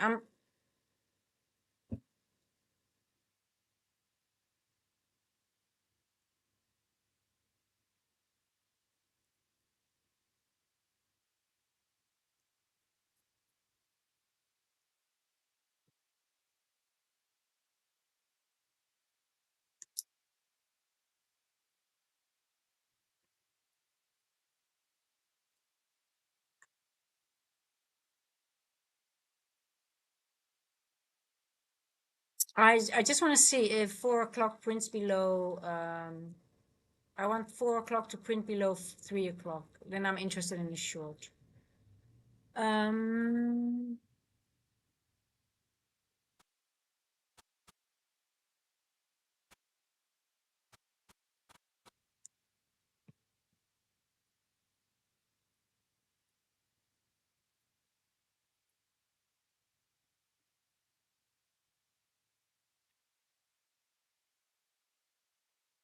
I don't mind if price goes up here and balance out or go into, but I don't want it to go higher than 3 o'clock for a short.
Yeah.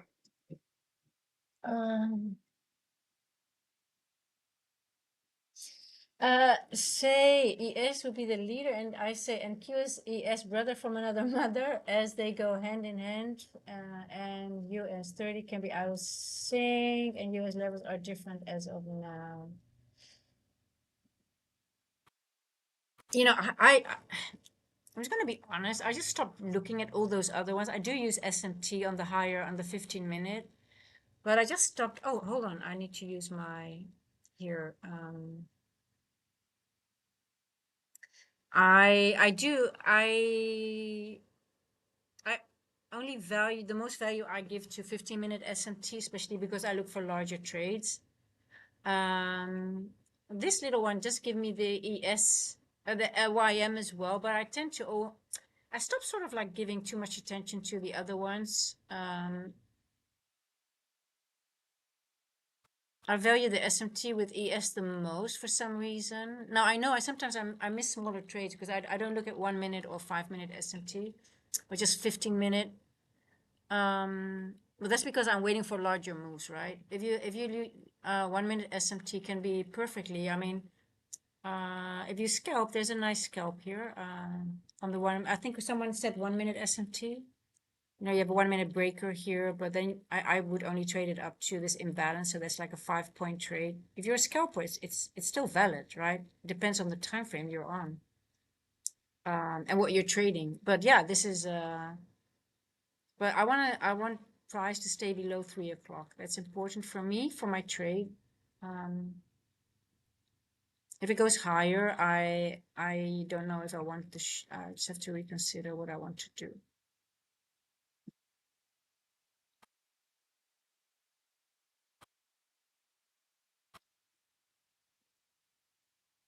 If we would go higher above 3 o'clock right now, let's say 4 o'clock prints, I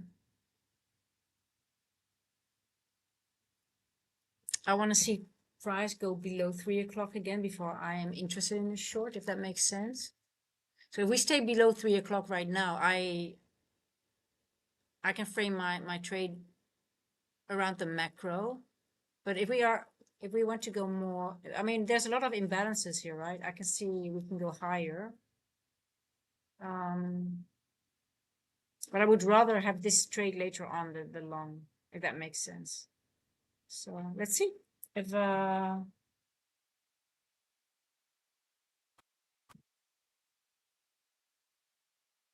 me it's just important that we stay below 3 o'clock for continuation of the short at 3:15 macro. If we go higher now, it could be. Let me see, where are we going?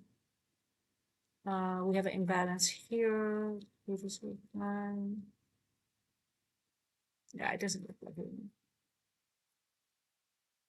Well, we could go into a wick here.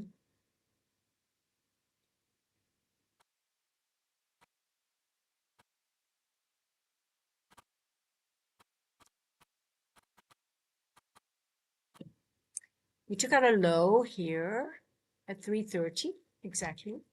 Now that's SMT that I actually like.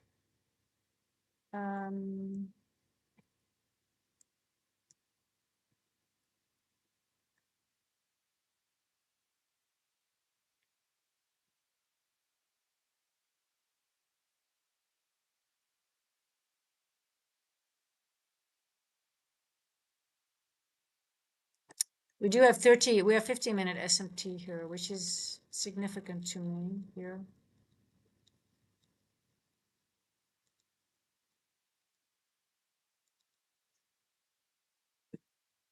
Oh, sorry, I'm marking this the wrong one. Apologies, apologies, apologies. I wonder if it will hold.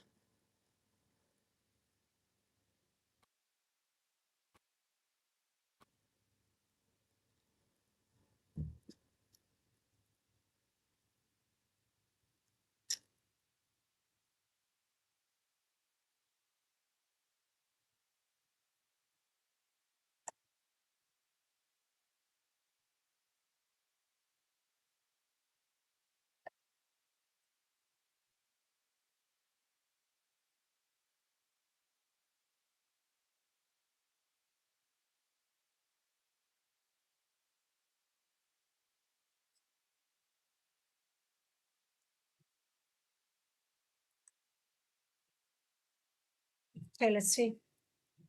Oh, welcome to the family AR33. Bullish up to 4. Let's see, guys. Let's see if this breaker is going to hold, this 1-minute breaker.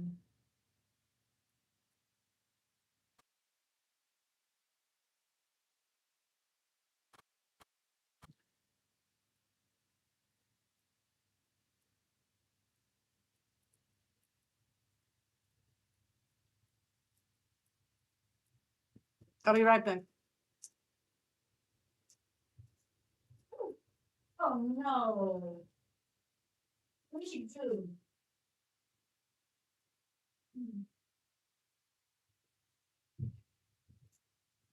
I was just thinking, what's going on? What am I hearing? This is what my cats are doing. They took like the whole thing and they just tear it up and they just do this. I'm like, what am I hearing all the time?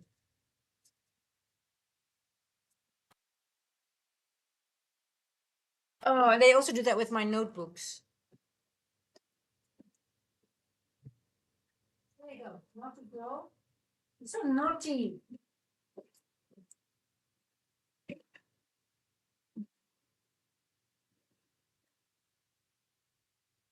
Oh, it's so naughty.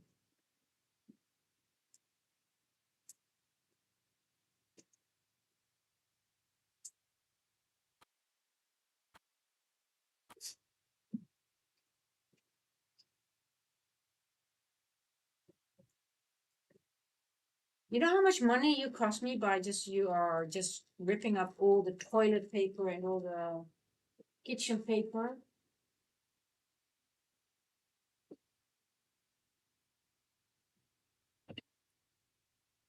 Okay, let's see. 3:52. We are staying below 3 o'clock. I like it. Um, I'm a little bit conflicted now because we're so near the Asia low and the daily open, and we have like a 1 minute bullish structure, and we've got SMT on the 30 minutes. I do see some imbalances here. So I'm just wondering now if I should wait longer. Um,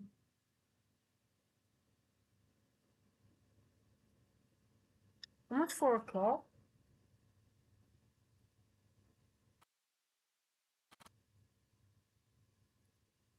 Yeah, I'm looking at. I just pointed out the ES. I pointed out the.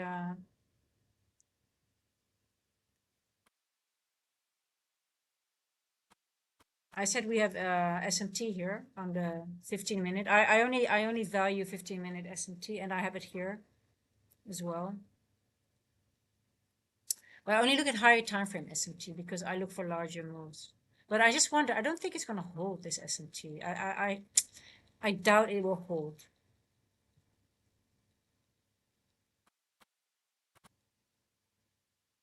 I'm not really. And why is because, well, we have a 3 minute breaker and we have a 5 minute. Oh, we don't have a 5 minute breaker. Okay. 3 minute.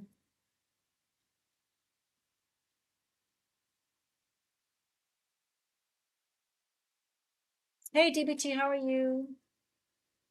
Yeah, I just so this line is just the midpoint of a time window, and we went into premium and discount, so we are in we went to premium. So technically, this macro we could be done. So I think I'm going to frame short though from here.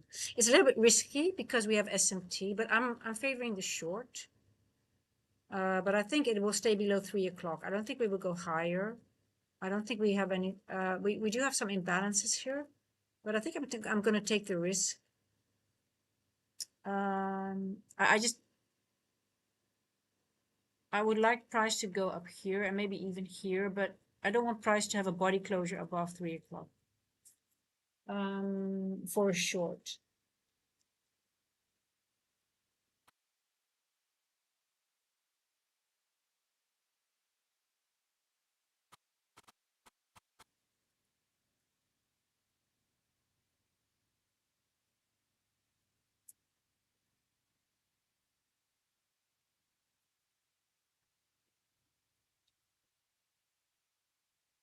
It's tricky. Is anyone in a long? Bullish. Okay, so everybody's bullish.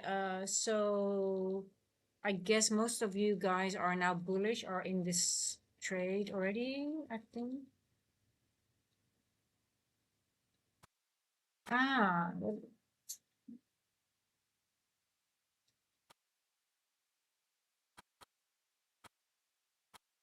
is it bullish?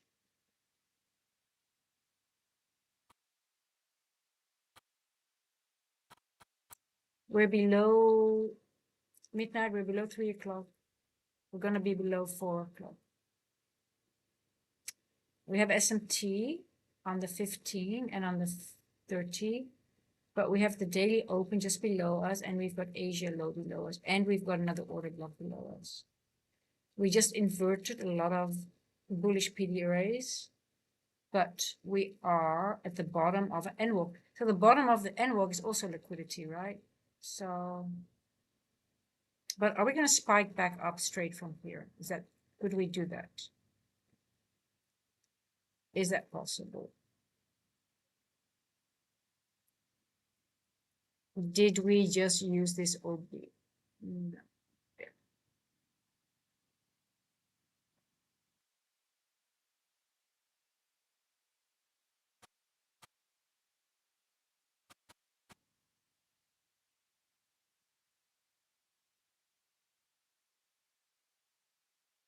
There's so many wicks here. You see that? Um,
you can be higher time frame bullish, but the market still needs to come down to specific levels. I am still also bullish, but I think we're going to have I would like to see a little bit more down movement, to be honest. Like I said, I like this area, 275.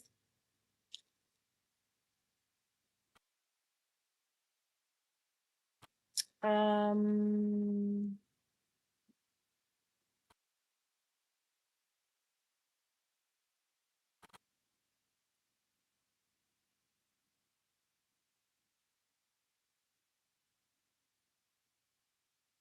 359, half a minute to go.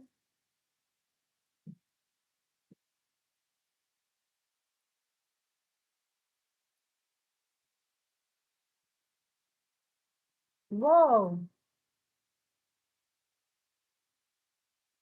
Okay, we are below 3 o'clock. That's what I like to see.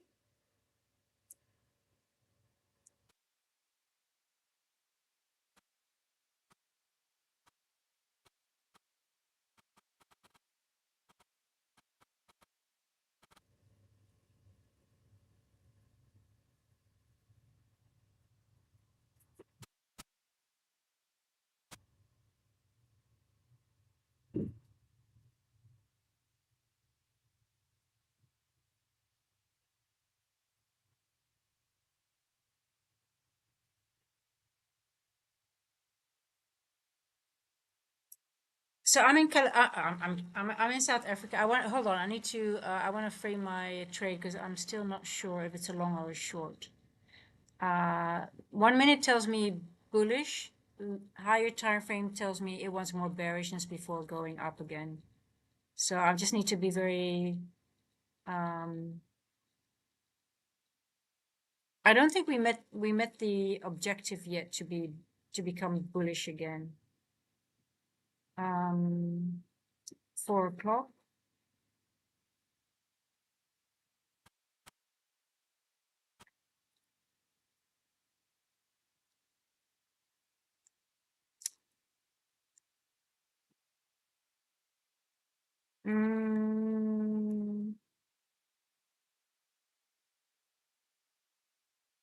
There is liquidity here, here, here.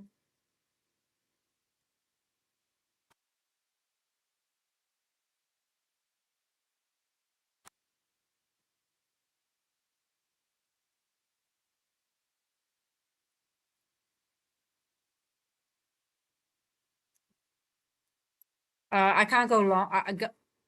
I cannot go. I see the trade. I see liquidity. But I cannot take a long from here. There's too many ifs and buts for me. I see it, I see it, I see it, but I don't trust it at all. I'm gonna take a short. I'm already too late, to be honest. Yeah.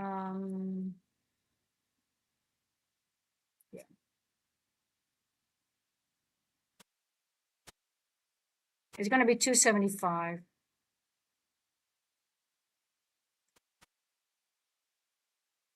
That's my trade here.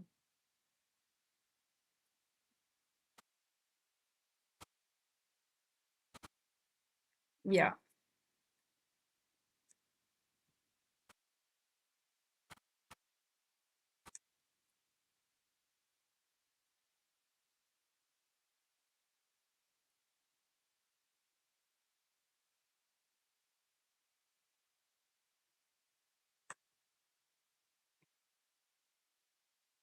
I'm hoping for low resistance liquidity run. I'm getting in on my account as well. Let's see. I'm a little bit too late, but it's okay. Um,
Now, if it would distribute to the downside, we definitely will get a reaction here.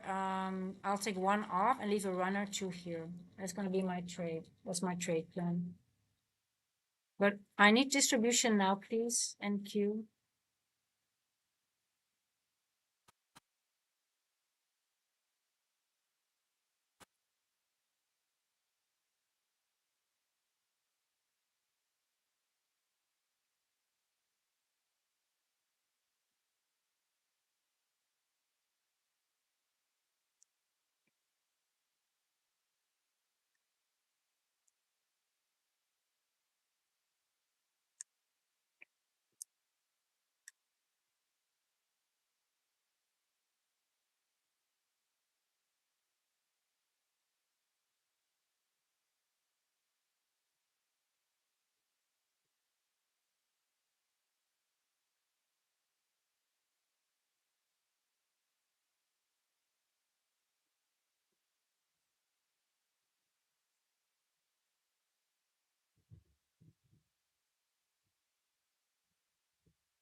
Change in state delivery.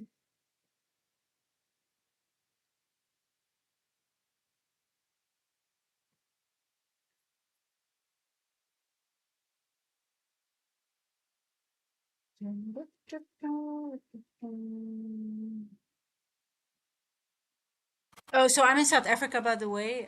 Sorry, I was a little bit distracted by the trade. I'm in South Africa, so I live near. I've got the ocean and the beach in 5 minute drive away from me, but there's a nature reserve in between the two, so that's why you see so many trees and why it's so green. Yes, it's lovely. It's really nice.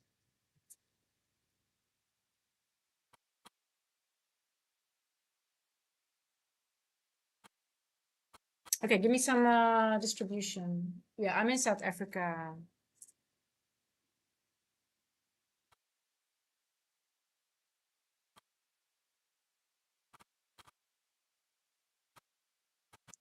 So I will be very careful with trailing my TP because I'm expecting movement here. I expect a reaction either here or here. So I'm not moving my TP. I just want to see. I mean, I just think the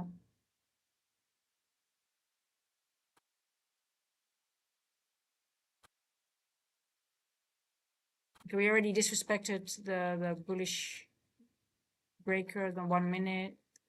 I think it's going to disrespect a little bit more, but let's see. I might have to change my TP is low. It is here, 578. It's 250 points. No, over 125 points.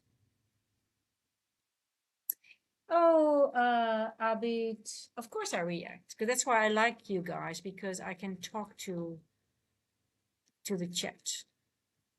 So there is no fun in me doing a stream. But the most fun of the stream is you guys, is the community and the. So just Karen asks, do you think it's worth waiting for hourly as a minimum instead? Usually taking closest to. Well, it depends on how you trade. So I know people. This indicator gives me 90 minutes and 30 minutes, but for me, I check the SMT because I try to trade. I'm a distribution trader and I try to trade 1 hour, 4 hour distribution, the candles. So for me, what I use a lot, what helps me in my trading is not to focus on too low of SMT, but I try to look at every 15 minutes. So on the hour, 15 minutes, 30 minutes, I look at 15-minute SMT. Because otherwise it drives me, if I would look at in 1 minute, 5 minute, it will drive me nuts because a lot of the times SMT gets disrespected. But I think 1 hour might be a little bit too large. But if you do see the 1 hour SMT, I mean, you want to note it. But I think for me, 15 minute, like I did see the 15 minute here, which I pointed, but I said I think it will be disrespected. Why? Because I also saw the SMT here on the top. So there was SMT here and here. So I was okay. One is this, and I think the objective once we started disrespecting and inverting a lot of bullish PD rates, I think the objective is a little bit lower. Now we have to be careful as ES could turn here already.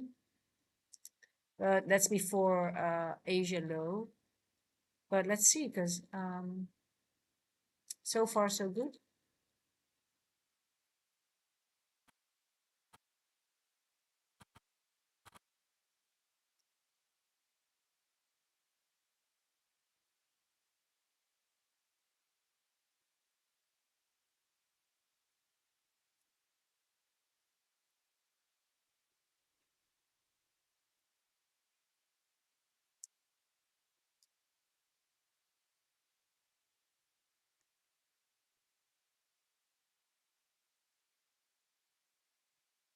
Now I am aware Asia lows here, guys. I am aware that we're gonna get a reaction here, but I don't think it's I think I think we're gonna go a little bit lower, but I could be wrong. So I have to be very. I'm gonna trail my stop and see how price is acting here.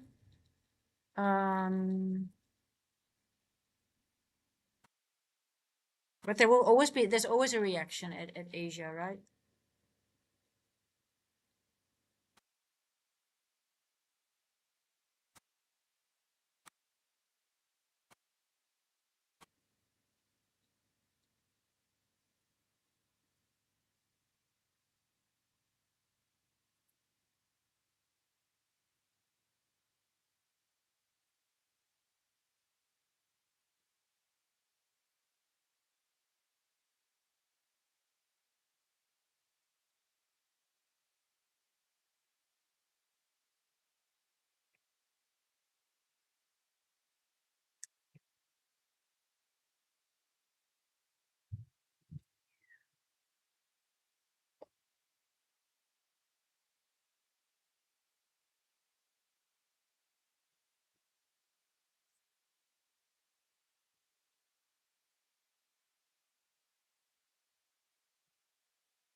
So you see where I got in, guys. So this is what I wanted to do. I want to get in between the manipulation move when you have an open.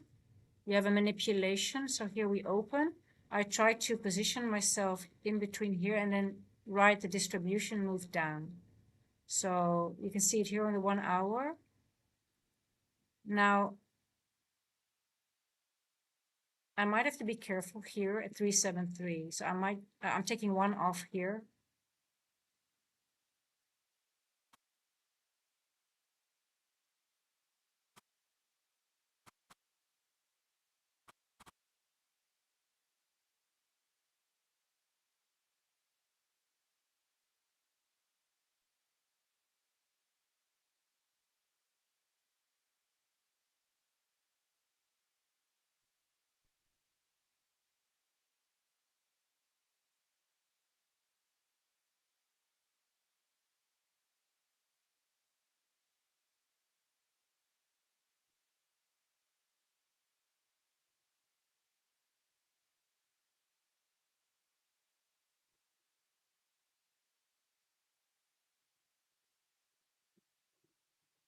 Whoa, wins, Gigi.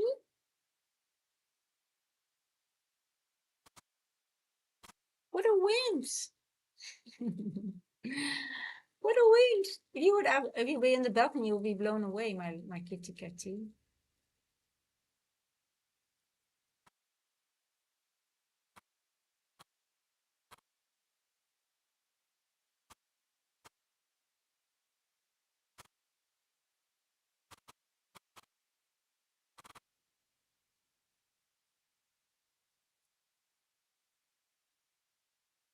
Okay, come on, give it some distributiones. We want speed now. Come on.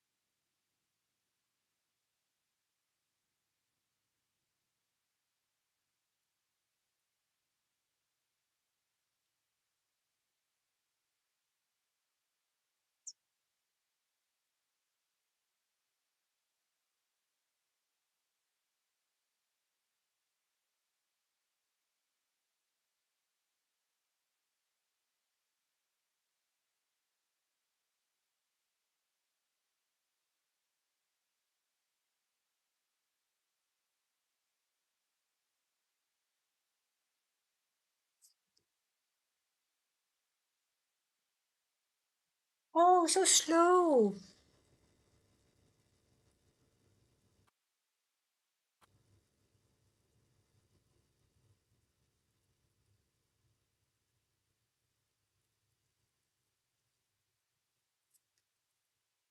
So, um,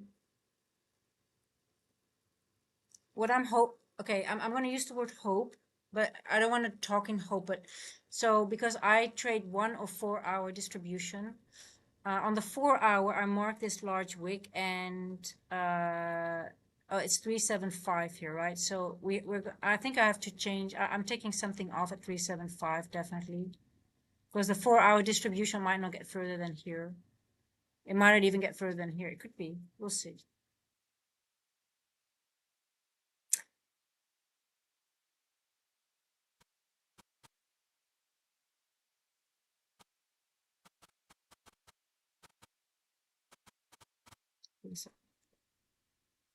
We still have 2 more hours to go.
It's so slow.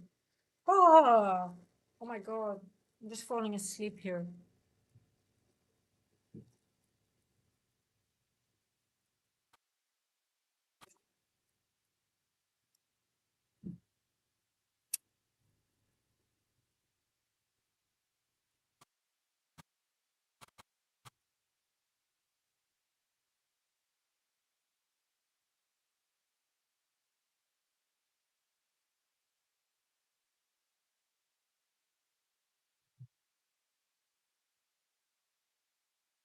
So for example, if it would stop me out right now, it's 37 ticks, as you can see, it's nothing. I will get back in, for example. I will not move my stop, but if it just wicks up and manipulates to the upside, and I think the short is still valid, I would just re-enter again. Um,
um, oh, why I went short? Um, well, I was trading the 1 hour manipulation move here. Where's the 1 hour? So we opened up here. The wick was here, and I wanted to trade the 1 hour distribution to the downside, but I'm like I said, Asia's here. 50% of the wick is here. So I'm still aiming for Asia low, but I'm actually aiming for a little bit lower. But I do believe we're going to get now. I like what I'm seeing because I do like that we are sort of like hanging out here. And so that might mean that we might blast through Asia. We might not get a reaction. But we have a lot of long. I can also see Bowser is in a long, and I can see exactly why. We have a lot of equal highs and things like that. So I'm also I'm eager. I'm also waiting for the long setup. Yes, but I'm just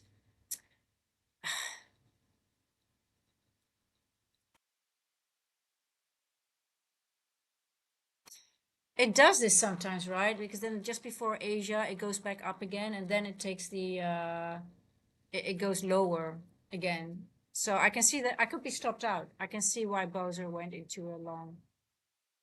Um,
I think we're on our way to to this. Well, you see where my TP is, right? Mm.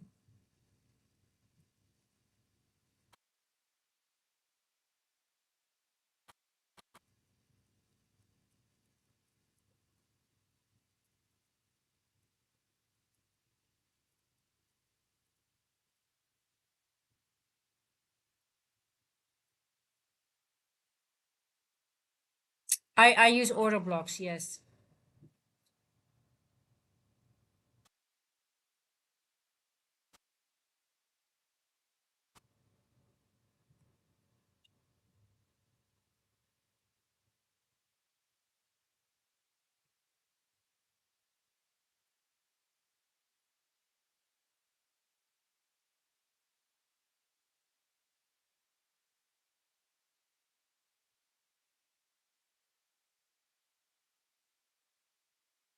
So let's see if this bearish order block is being used now.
Okay, we're inverting this, so then they might go for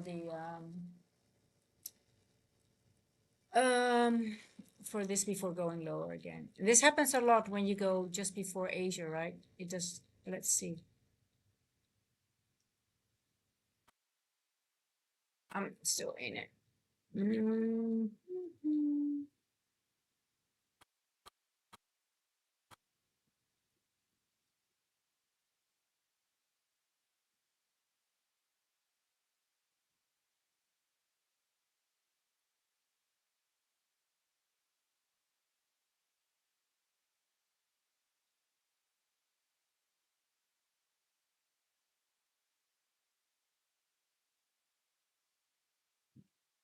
Mm.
Oh, I'm so slow, guys. I'm so slow. So now we are respecting a bearish PD array. So that's a bearish order block that's being respected. Let's see if it holds.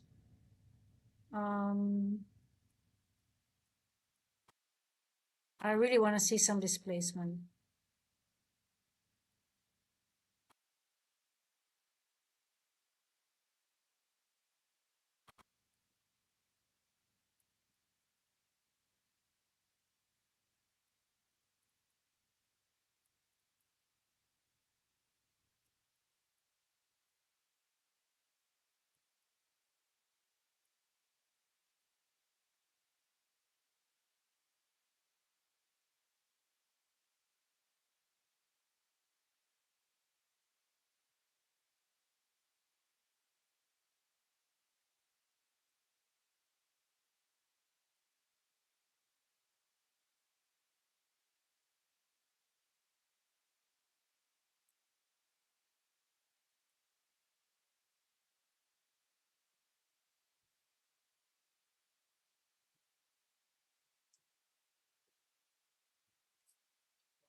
Oh, this price action is so horrible.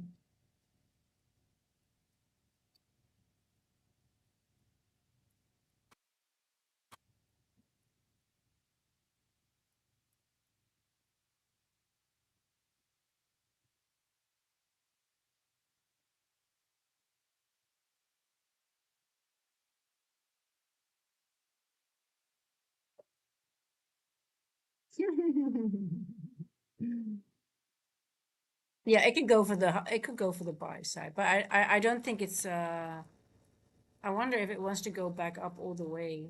If it stops me out, it stops me out. It's okay. Look, we left equal lows here.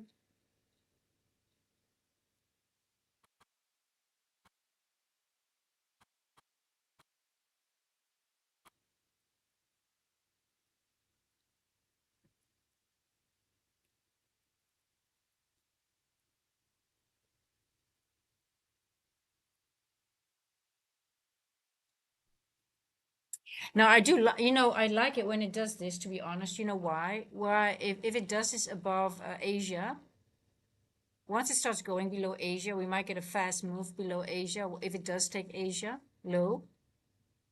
Um,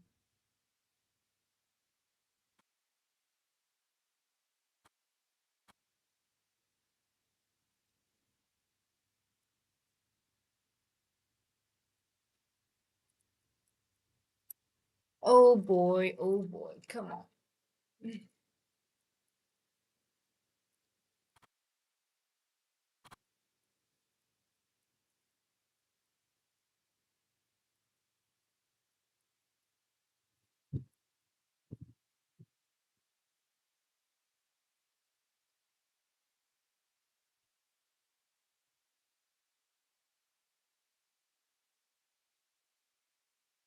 Oh, what time is it? 4:33. Macro time. Macro time, baby. We just retested the MT of order block. Let's see if it If it wants to go low, it could easily go for this, but it could also go for this.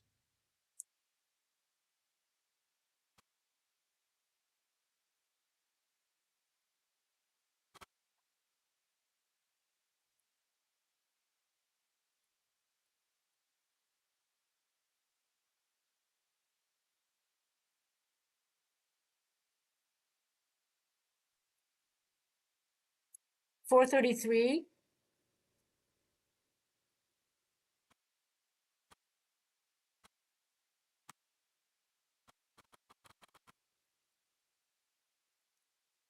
Yeah.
Okay.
Yeah.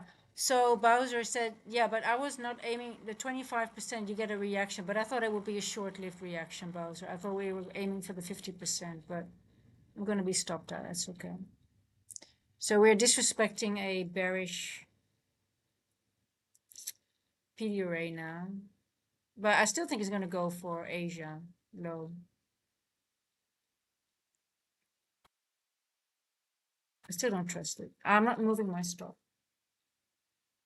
I'm stopped out. I'm stopped out.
441.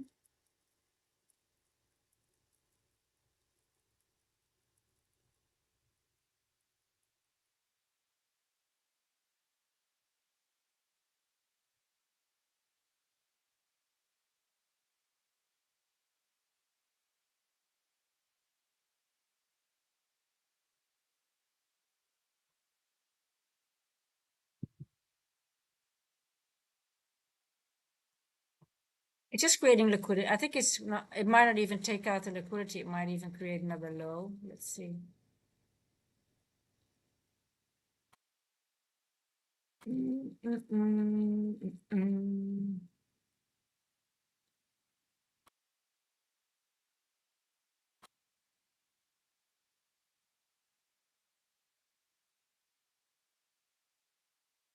I already took my position off at break even on my account, but I'm just watching this and I'm going to journal it if it takes out these highs or creating just liquidity. That's what I'm interested in.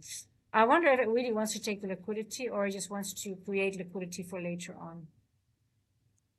Um,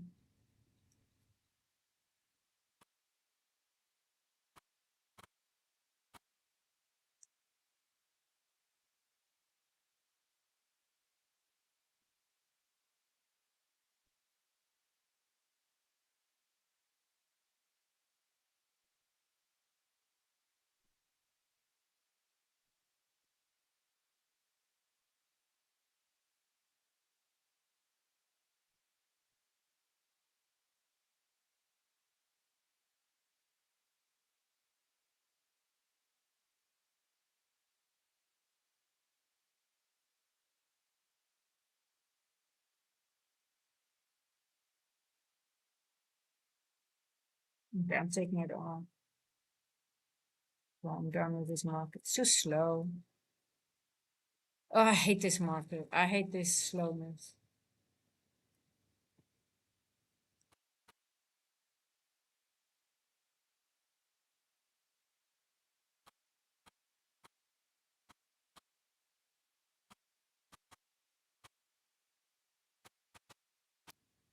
I want to break for retest 423, 428, 434, going back to 3 o'clock.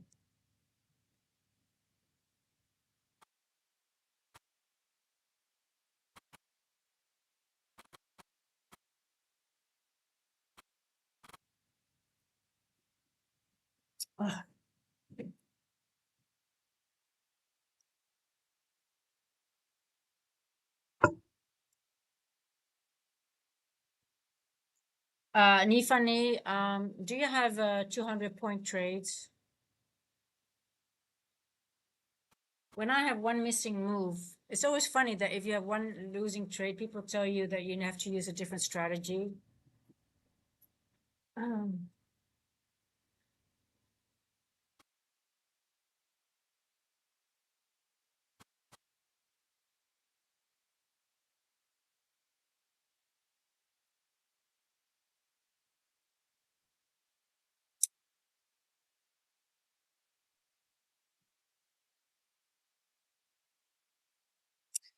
if you have one losing trade, sometimes you just have to, it doesn't mean you have to trade, you have to switch to different strategies.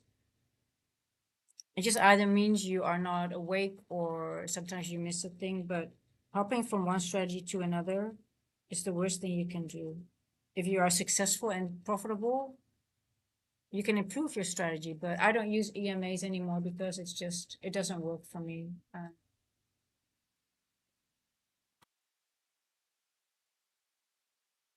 It's not, let me put it that way. It works, but it's not enough for me.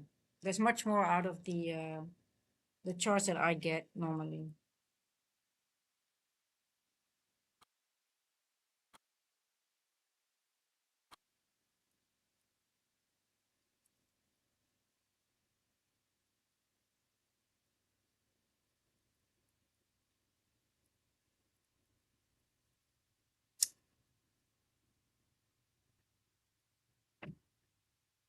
More today. Not really. No, I'm just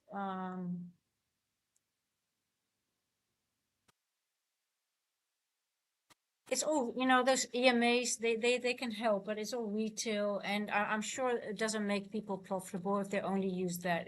There's much more to the market, just an EMA. They can be helpful because um, when I get my trade evade, it's always up there, and I leave it, and I can see it is, but it always matches something else, right? But if me just having a trade, it's not because I'm not using the EMA. Let me put it that way. It's just I'm missing something much more that is much more significant than that. Let me put it that way.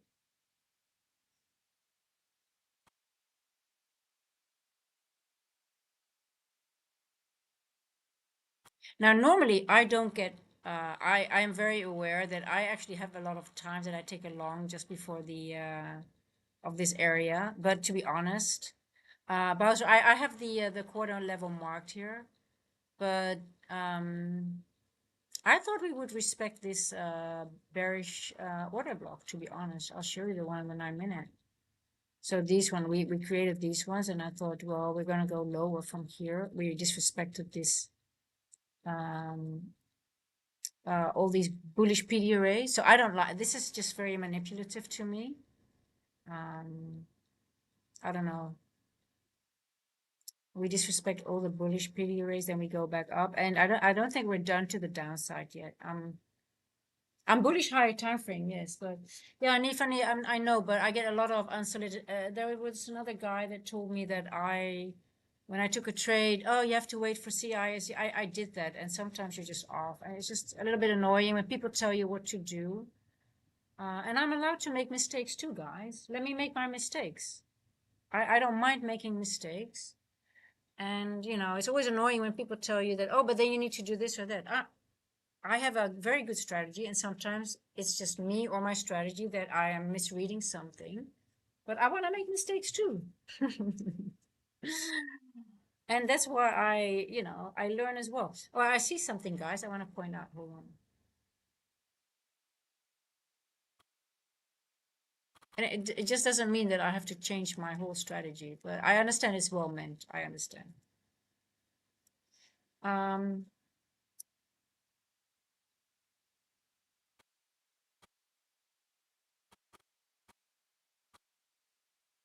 You know, the thing, if you get the continuous comments, like if you are doing, I want to feel free on my channel to make mistakes and just to be sometimes offside, right? Because it happens, and it can be many things. And sometimes it's the beginning of the week. I'm married to my bias, for example. Um, and I noticed that if you do it on stream, it's not that I appreciate it when you guys mean well, but it's very annoying when I have a working strategy, but it's sometimes just me. And I just want to be able to feel free to make mistakes without getting advice that really doesn't help me, because I'm not going to change my strategy. I am back testing and improving all the time. And I use specific things. Um, but it's funny that people sometimes yeah, and sometimes you have to make mistakes, right? You always to keep your focus back on what's important. Like I'm actually always aware that before Asia low, we could get a manipulative move. Why did I miss it this time, right? So um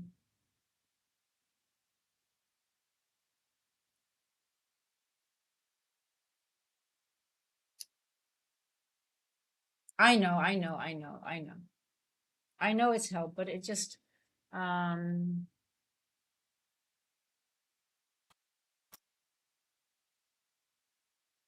but you have to imagine that it's annoying when you are on stream and you are doing something. It makes me it makes me sort of like sometimes I don't want to feel I feel because it's such a nice group. I feel very comfortable making a mistakes or maybe even over trading or things like that, right? But it's sort of like I'm like, oh my God, I don't want to get advice that I'm not going to use anyway, even though it's well meant. Okay. Um, yeah.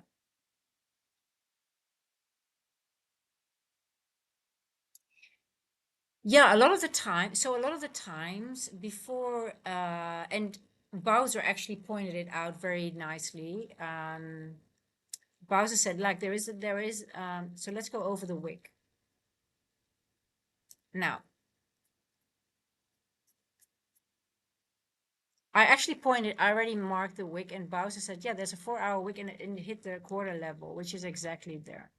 Now, a lot of the times, when you have a level like that before a Asia low, which is exactly there, but there's other things there as well. Let me, um, so what happened here, right? I mean, it's very, there's a lot of logic actually to the move, and I understand exactly why Bowser took it. We took daily open and weekly open, right? Um, Daily open, weekly open has been taken, plus we hit a quarter level of a wick. Asia lows below us. Now, what did we leave behind? Equal highs and lows, equal highs on many time frames, right? If you look at the lower time frames, and I was actually looking at them. So we had equal highs here, and we have equal highs here as well. Just above 3 o'clock, just above 4 o'clock. So we take liquidity, we go into a 4-hour quarter level, and we left equal highs. Now they also left equal lows. So it makes sense for them to go back up, grab some liquidity, and move on further. And then because they know everybody's looking at that Asia low level, right? But you already took daily and weekly open plus a quarter level. So it makes sense that then they just make the move up. No, no, no, no, no.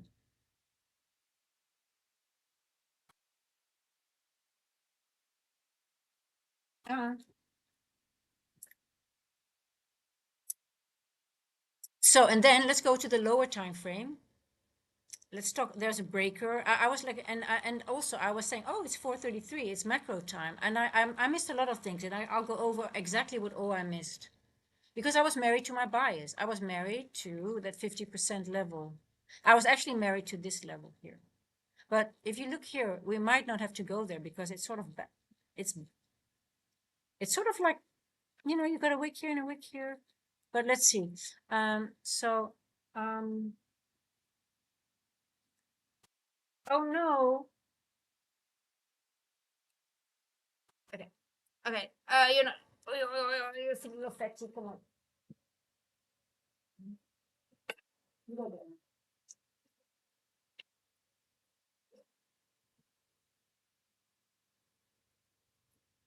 Okay, I'll go over what I missed, okay? Um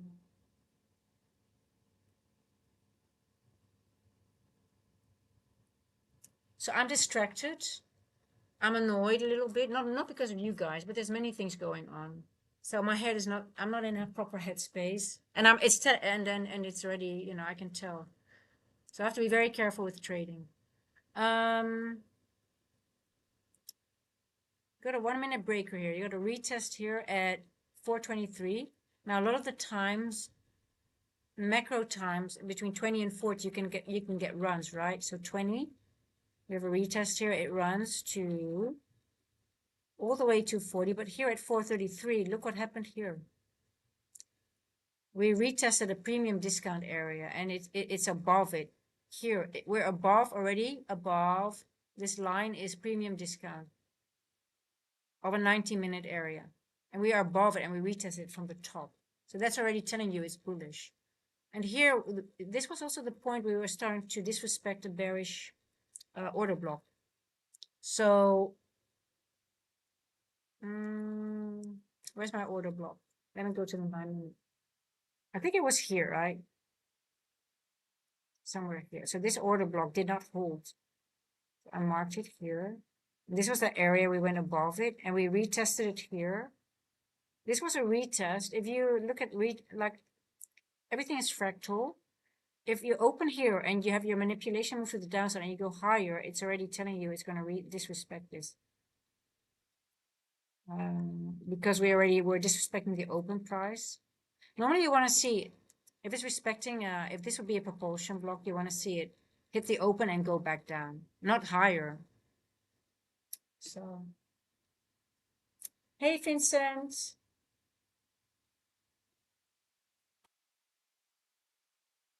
Yeah.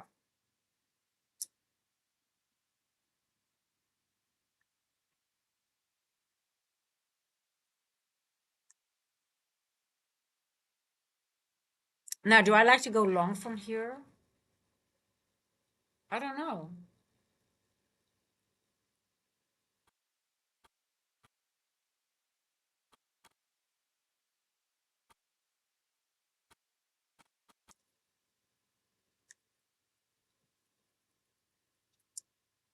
So we left equal lows just above Asia. But the question is, when does it want to go to Asia, right? Are we going to go to...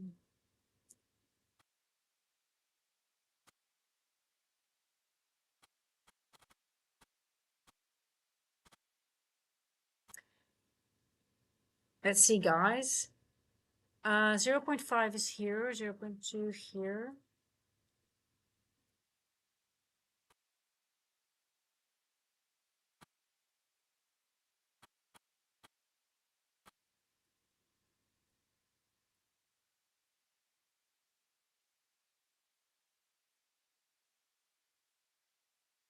So when you invert, okay, so this is also important.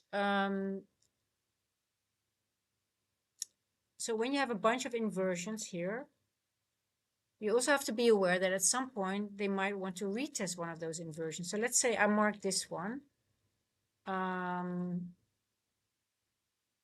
don't know why did I mark this one? I think it was a suspension block, right? Was it did it have, I'm not sure. I don't think so.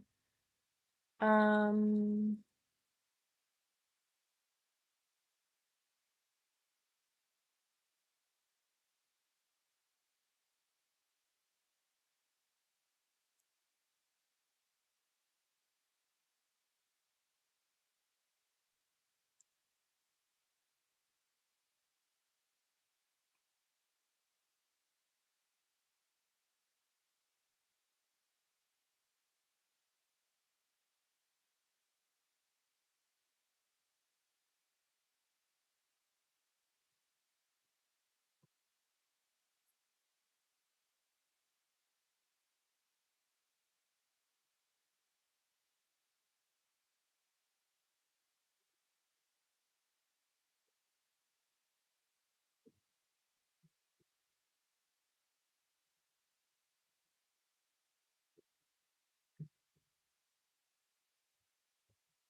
4:59. Just come back at 9:42.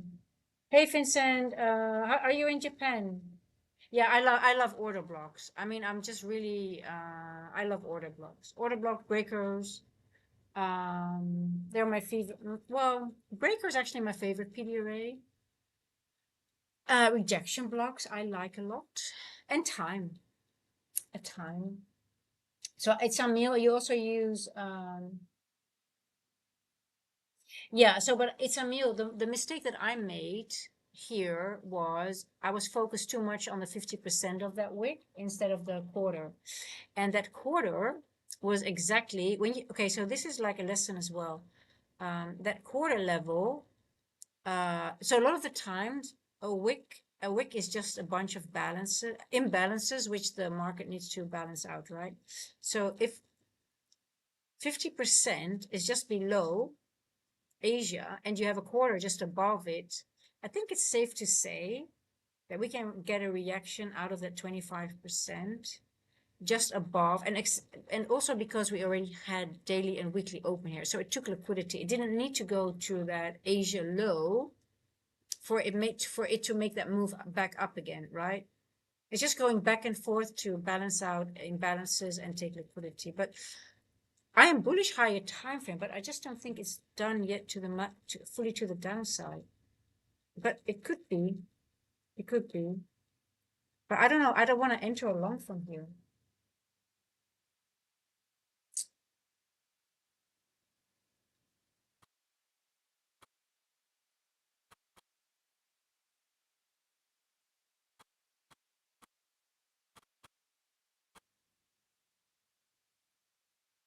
But in hindsight, yeah, weekly open, daily open, and it was printing equal lows already on the lower time frame as well. Did you see that, guys, here?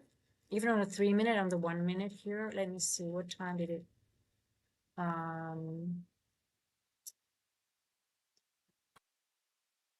Here, what time was this? 4:15.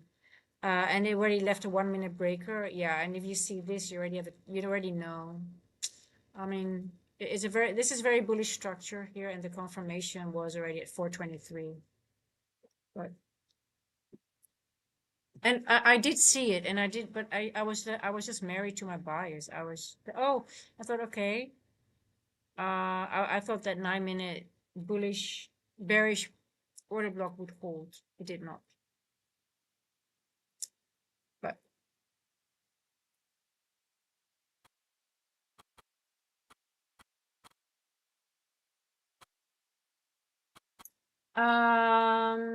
yeah, Vincent, it's been it's very lethargic. But hey, listen, in hindsight, it's still there. I mean, there's still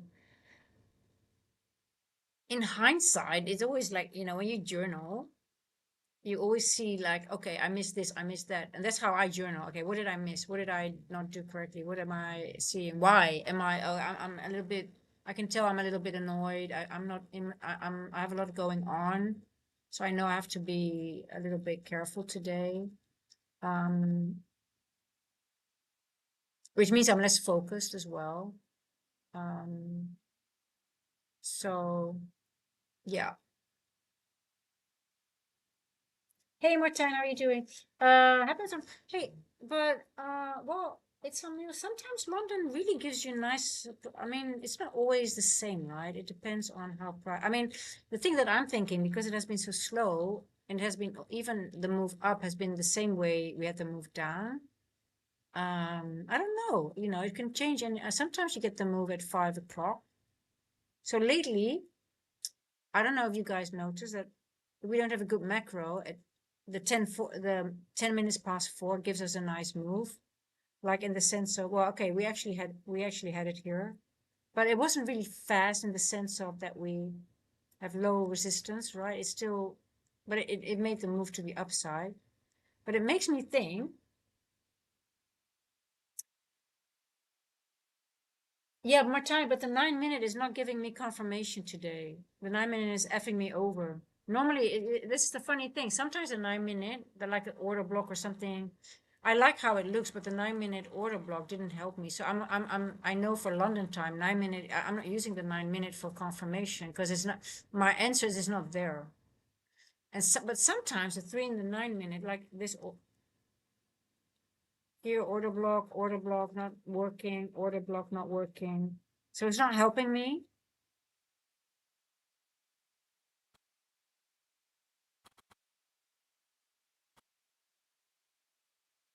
The 9 minute is not helping me today.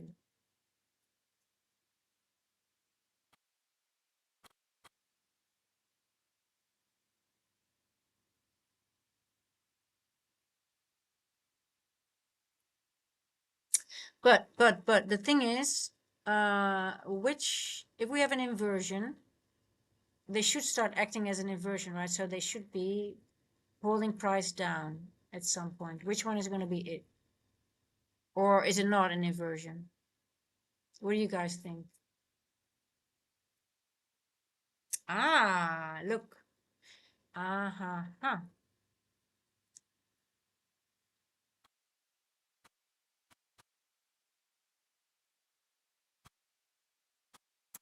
Did we invert the 1 hour? No, we did not.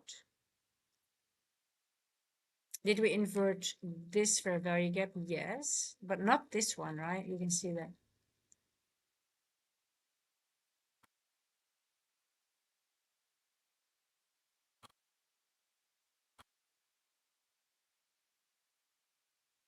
So Bowser, you know which one works even better with me? The 1/3 levels, normally.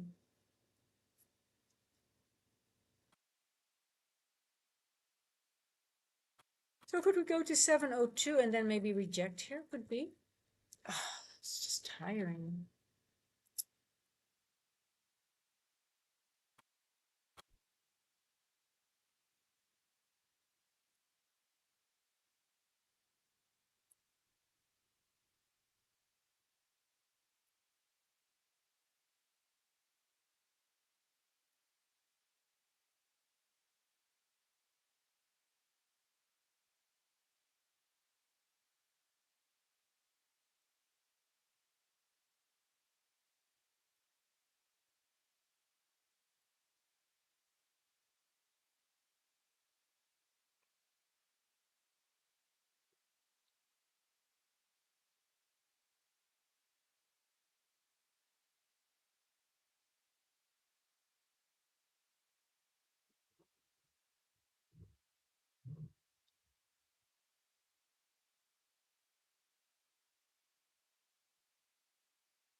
Are you guys still bullish or bear? I'm gonna do another poll. I'm just curious what you guys think. I'm lost today. I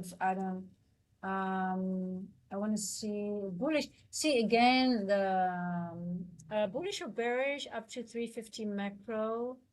Well, most of you were bullish, but let's say the 350 macro turned bullish, right? So most of the chat was right again. Yeah, I'm gonna do another poll. Overall bullish, but yeah, exactly. Well, yeah. Um, I'm also higher time frame bullish, definitely, but um,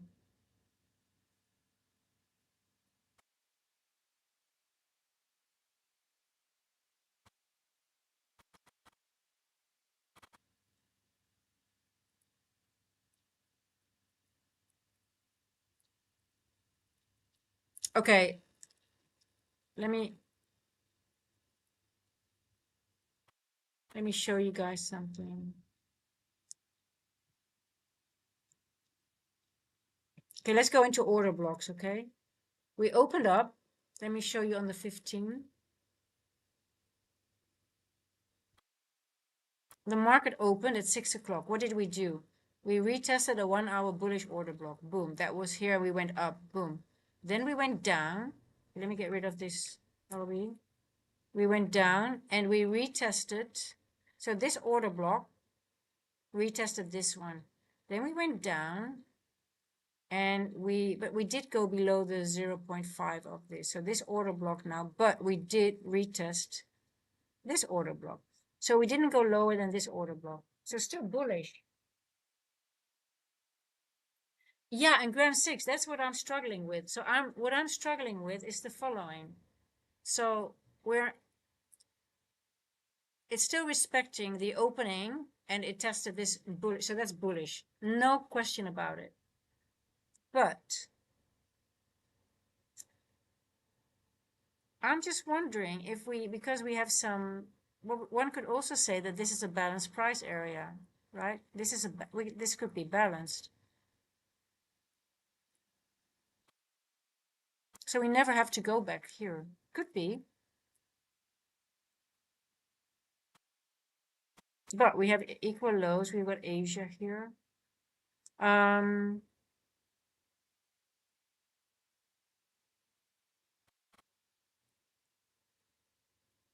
So we invert all PD rays and we invert it straight back. I don't know. How many times have we seen that happening, right?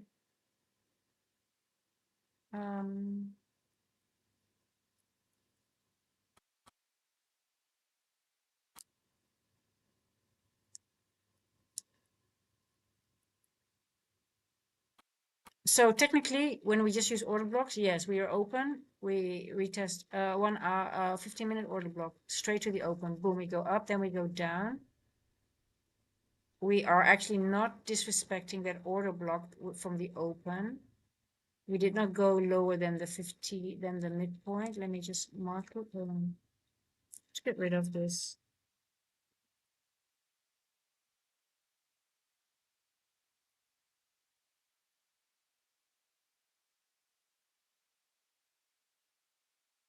We fail to go to a midpoint of a 4-hour wick. We only go to the quarter level.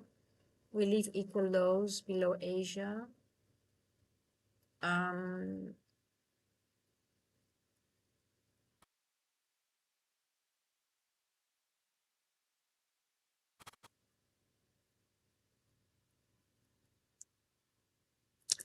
We leave equal lows below Asia.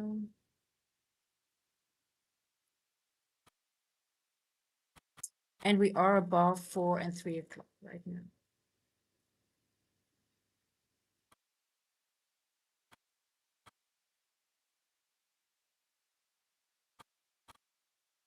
Yeah, just wait for Trump. Yeah, wait till he wakes up.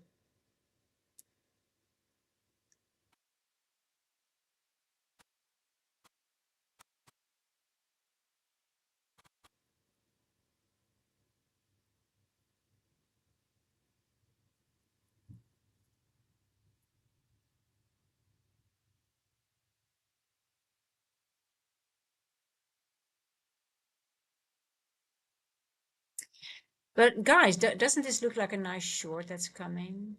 We've got equal lows, Asia. Look at, we've got all this liquidity here. Now this looked like a nice long as well. So this was the entry here for the long. I guess so. Bowser, are you still in it? Are you still in the long?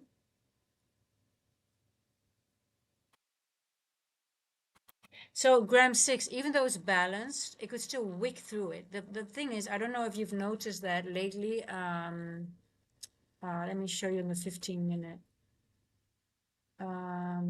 If you have these balanced price areas, you can still get these large wicks that go through them. We have them at the open a lot of the times. Let's see, yeah, here 9:30, for example, here. So you have a balanced price area here, right? Like last week, was it Friday? This was Friday. Yeah, look here.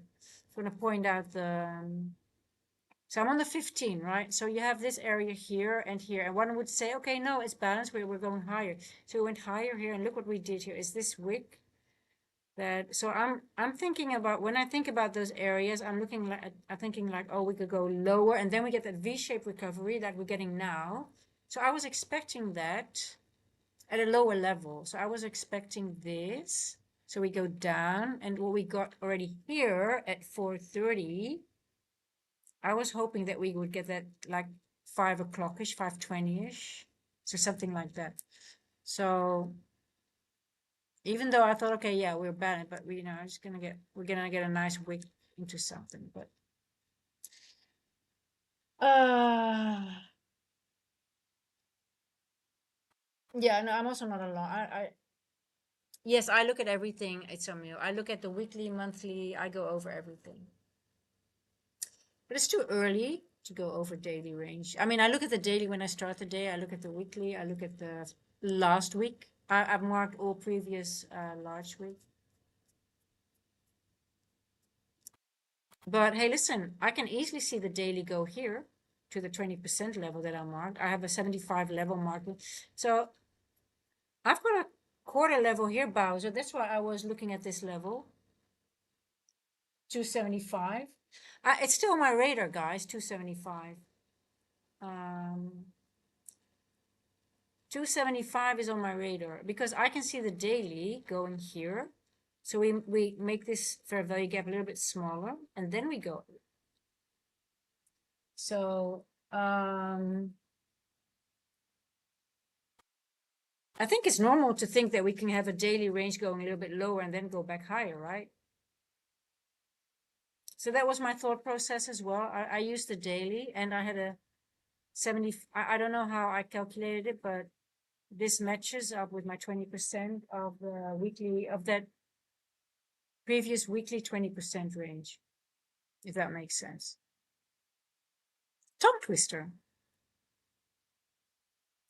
And as well, that 20% of last week is also 50% of this 4-hour week.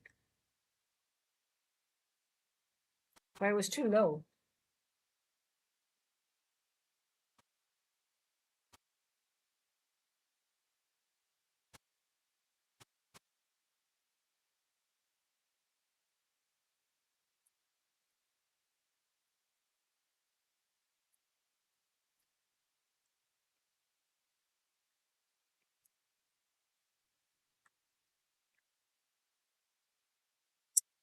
So, what do you guys think? Are we going to have a nice,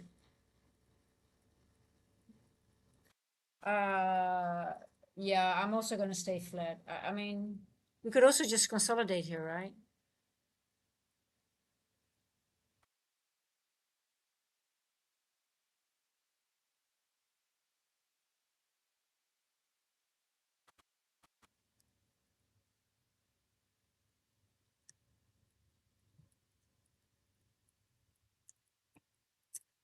Uh, 75 is your fifth. So what I did, so I'm just experimenting a little bit. Let me go over.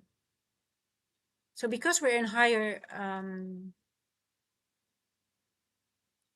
I don't know what I did. So I used these levels because obviously we don't have anything on the left side, right?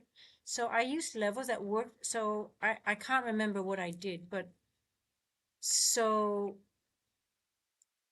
on the daily, I do have daily fibs that I took from here. Like, so, oh shit.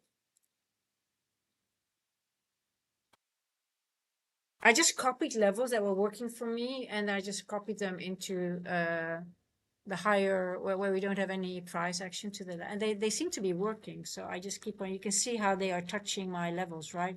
50%, a quarter.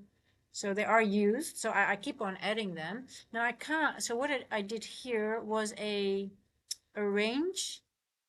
I think I didn't have anything here and I just used this range, but then I saw that this 20% matched with the 75 and the 0.5 matched with this high.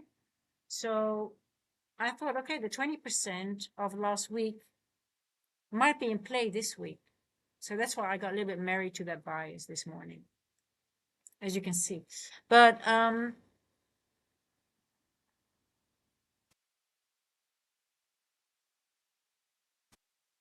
so I projected the manipulation move from the daily breaker all the way from here. This all the way in March, right? End of March here.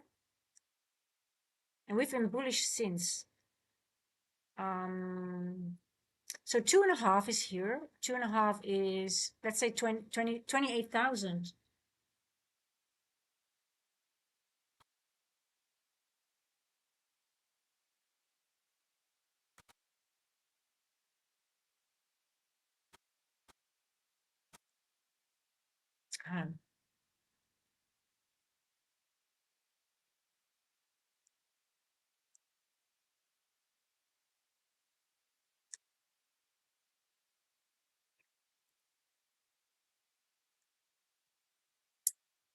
Any guys, are you guys in crypto?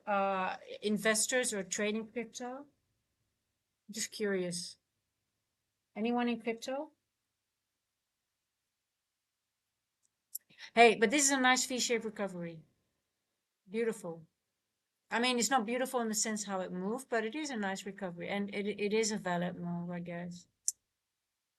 I missed it. No longer. You're full. Oh, Martijn, so am I, actually. I'm also fully in XLM and XRP, yes.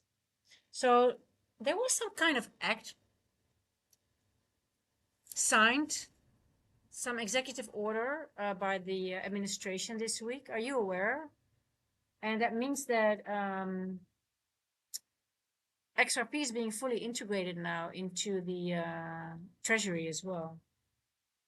It's very bullish. Is it pay? I don't know what it's called. Let me see. But yeah, I'm also heavily, but I'm also on Ethereum. But XLM and XRP are my, I like that.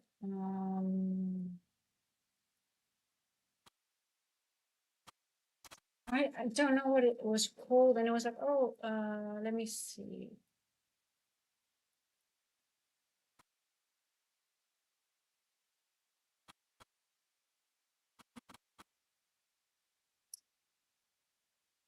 Oh, Clarity Act. Was it the Clarity Act?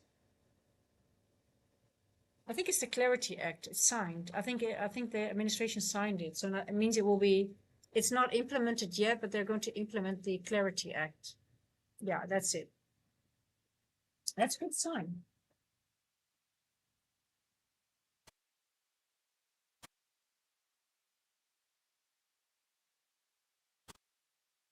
You know, yeah.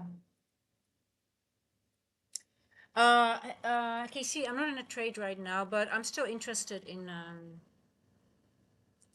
well, because we got equal lows now and we got Asia low, I think we're going to come back. And look how it's printing, right? Look how it's leaving all these. So I think I'm still going to stick to my 275.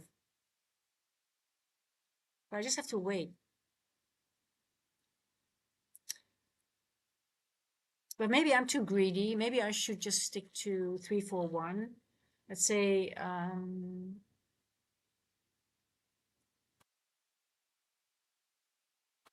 So let's say we go all the way back up to 480-ish. Um,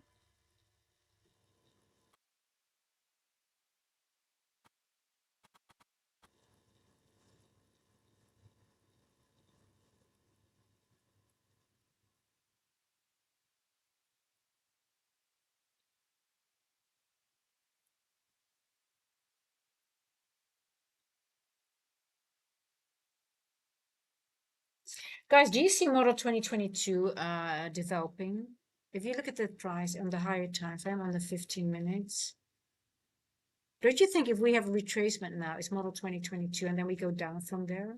What do you guys think?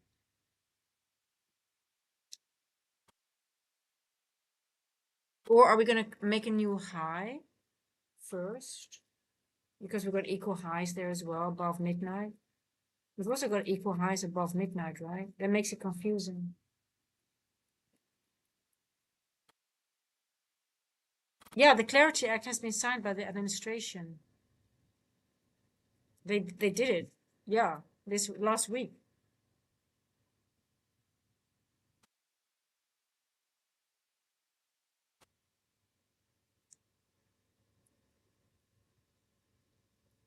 I don't know, guys. We've got equal highs on the top. On the 15, we've got equal lows just below. Uh, Asia low, above Asia low. Um,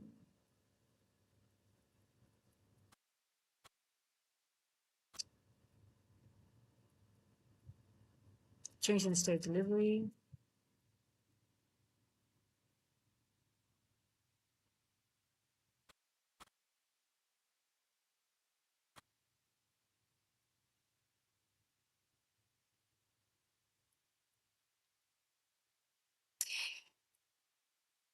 Well,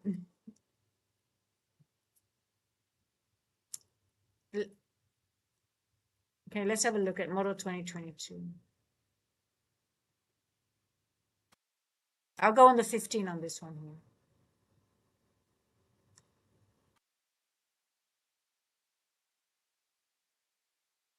So I don't like this, that we have sort of equal. I'm just thinking if we go higher, we took out highs here. This could be the high. This could be the high on the higher time frame that you take out here. You take out a high, you go higher, you go lower, and you go back in, and you have an OT, you have OTE. But you would rather, you don't want to have equal highs on the top, right? So it's sort of like, nah, it's a meh.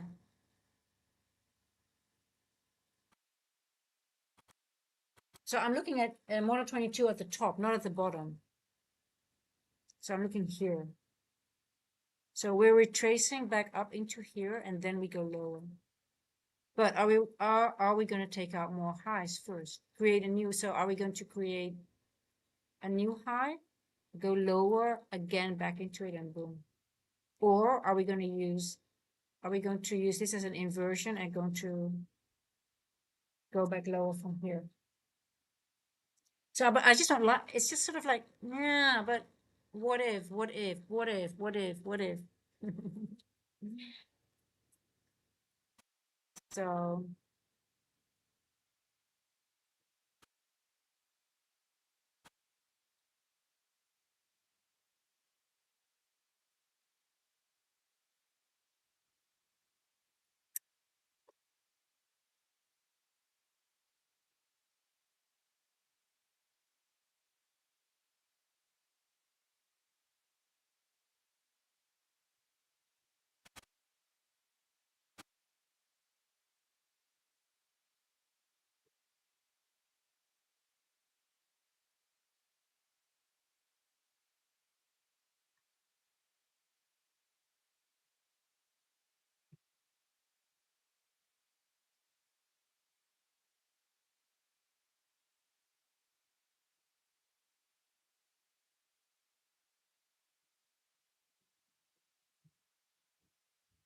yeah, I think it's the best thing to, I think that's awesome, Martijn, to do that. Um, Somewhat, I mean, there was like a, 2035, I think it was $600 XRP. They think it might be able to, because then it's fully implemented and being used already. So 2035, it's about, they think it can be around 5 to 600, I believe. Someone, or even if you ask AI right now. But hey, I mean, it's been so frustrating lately, crypto. It's just, yeah, it is just horrible. I know, I know. But I'm just curious if you guys are any. Yeah, I mean, they are literally. I mean, I guess they are positioning themselves. I mean, maybe that's a good thing in a way. I guess I don't know, but it's been really um, frustrating as retail, right? To get in and not see anything move and seeing your portfolio go down a lot. I'm in since 2018. Um, 2018, 2020. But yeah, I forget. Yeah, but the problem is you really forget about it. You don't know how to get into your things anymore. It's like, oh shit, how do I? Oh my shit, what is that password? Oh my god, how do I use that one? Yeah, yeah, exactly. But I'm also afraid to take them off everywhere because if I have like if I lose it's sort of like scary a little bit. But then again, yeah, I know, but yeah. Hey, back to the old school. Hello from London. How are you doing?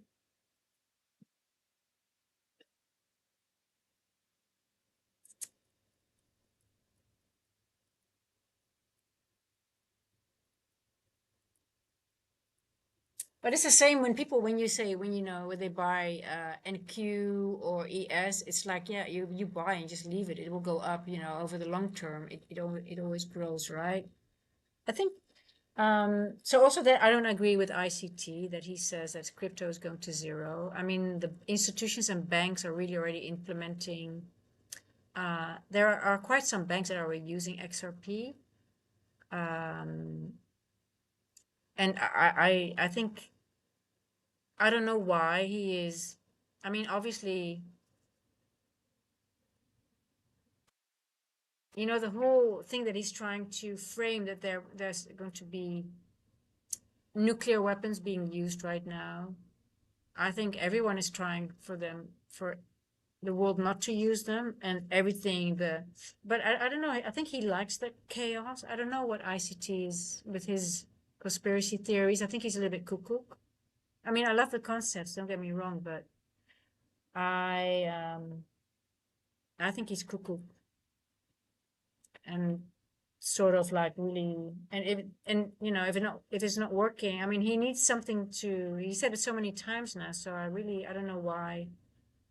Um but yeah, I don't know. It is just exactly, yeah, BTC. Well, yeah, yeah, I know. Well, so this is the thing in South Africa, Martijn. It's really funny that you mentioned that, and I have the same opinion as that. But they're really pushing BTC, and I got really frustrated with that in a way because there are literally a lot of people that are using BTC here as a payment, and I'm like, but if you have people that are, you get them financially literate, you should use, BTC as a something that might get higher in value. You don't want to use it as a payment method. Use something that is going to inflate or whatever, right? But don't, if you let people buy BTC and then you let them spend it, I'm like, trying to let people then, at least give it some void. I mean, it's sad to see that they're trying to push BTC is a payment method, but I think it's more of a method of like gold. You store it and you forget about it, right? I'm not in BTC, but I think I think it's still going to go up in value. Um, oh, is Trezor a good one? Um, yeah, and you have to find out how you can, you use it, but you don't have to sell it anymore, but still can make money. Yeah, it's Yeah, so but in South Africa it's a really big thing. They're really pushing it as a method of payment. So I can literally buy a lot of things. Obviously it's very small denominations, but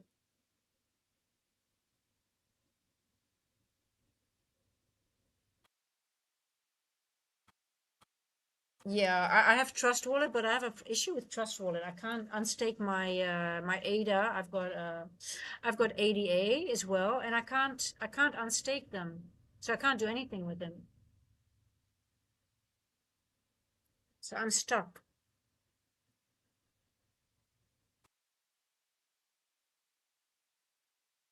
Whoa, the wind's crazy. I'm gonna close the door here. You see the wind, guys?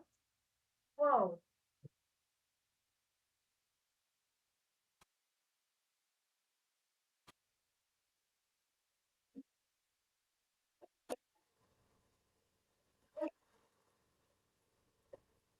crazy. I think the last avos should start falling now because of the wind.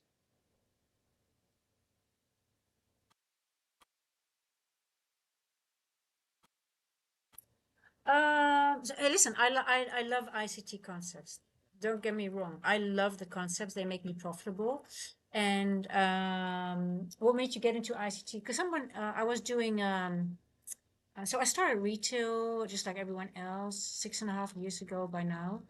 And I did a lot of different things. And then I got into TPO, market profile, which is already sort of time based. And I don't want to consider that bad retail because it actually helped me a lot. But it wasn't in, I was, there's something missing.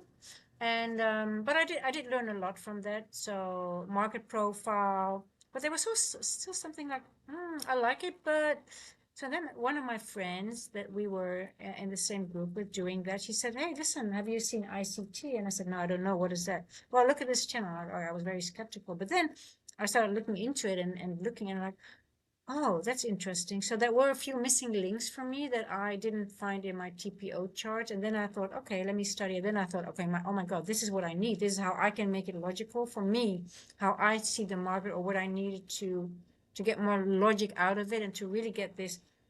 I want to know everything. If I do something, I have to have a logic. And I was able to frame with those PD arrays. Now, and time was a very important part of that.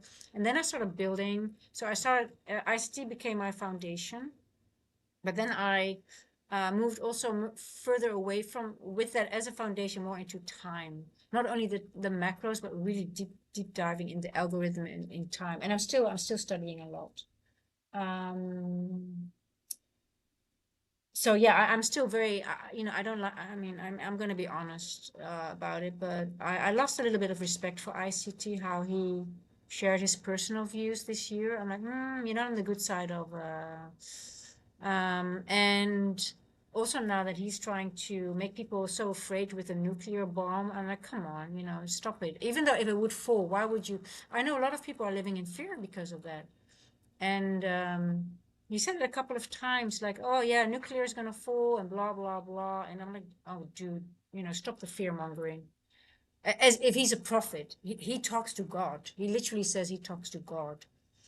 And he what he did last Friday again, and it's sort of like for me, like he's a very intelligent man, and I don't know why he's doing it. It's sort of like, so he says, yeah, I should be nicer to people, blah blah blah, because God spoke to me, and I I believe, but um and I don't want to minimize anything like that, but okay. So he says, God spoke to me that I should be nicer to people because I don't know how people how and then he ends like, yes, but we have this weekend the new, he's trying to frame it like he knows it because God speaks to him, and then he tries to feel that he's almighty, that he knows these things, and that really gets to me because I think that is just bullshit, and you're just putting fear, and people are really stressing out, and you're even people are asking, oh, I'm just starting to learn ICT, but what if the nuclear falls, I'm like, just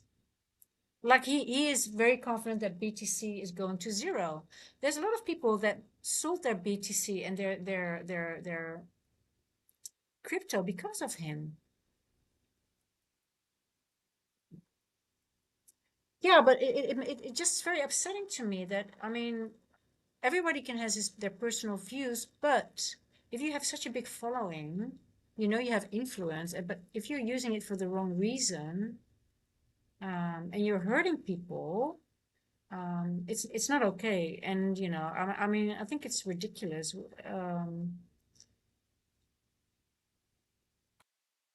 What is he going to do when there's no nuclear? What he's trying to blame now. You can see that he's blaming now. He doesn't vote because he says the presidents are just puppets. But now he has a president that isn't a puppet and does his own thing. Now I'm like, yeah, it's not consistent. His things are not consistent. But anyway, enough about that. Um, I know BTC is not going to zero.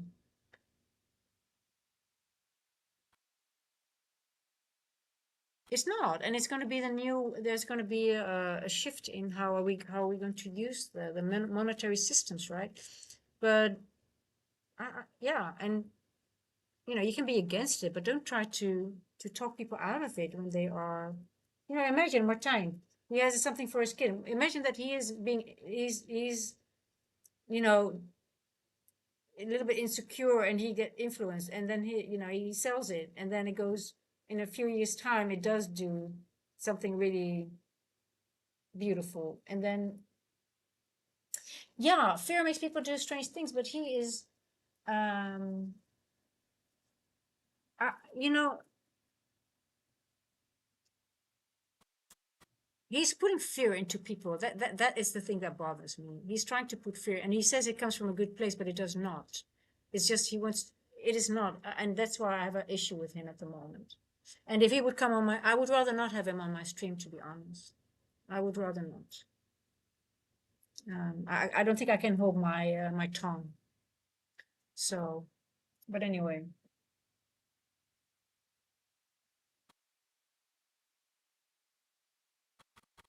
Yeah, yeah, I don't, I never wanted, I got very upset when people would be negative about him because I don't want negativity but now I am negative myself in the sense of like, this bothers me really. But I still don't want to, if people come down here and talk shit about the concepts, the concepts work for me.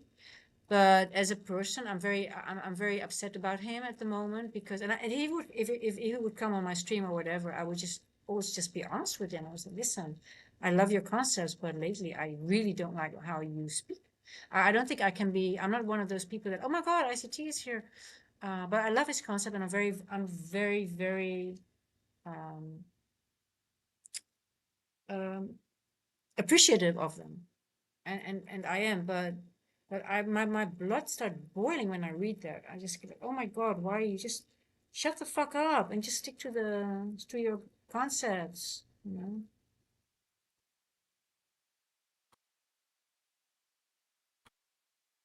Yeah, they're not for everyone. I totally get it. I totally get it. But anyway, I just want to sort of like screen if there's any people here that are influenced by it and are scared. I just want to see if like, I think my community here, our community, are a little bit, we are independent, and I can see that you guys are thinking independently. So I don't think I have to worry about you guys. I just want to sort of like screen a little bit, like other people are like really, oh my God, did you hear that? Because there are people out there that really are listening to it, and they get really, and they are believers as well. I mean, they believe, and maybe they're Christian, and it doesn't matter their religion, but I mean, if you believe that somebody is, if God speaks to them and they're a vessel, because he wants to be seen as a vessel, right? So you get new, so it's sort of like, oh my God, when he knows because God speaks to him. Now, I don't want to put that thing down because I respect that. I respect that thing, but I do have an issue that you're trying to frame something and then see like, oh yeah, I know these things because, and that's a problem. Yeah. But anyway, um, no, listen, Jin BA, I did not have an issue with him until the war started and he started to talk.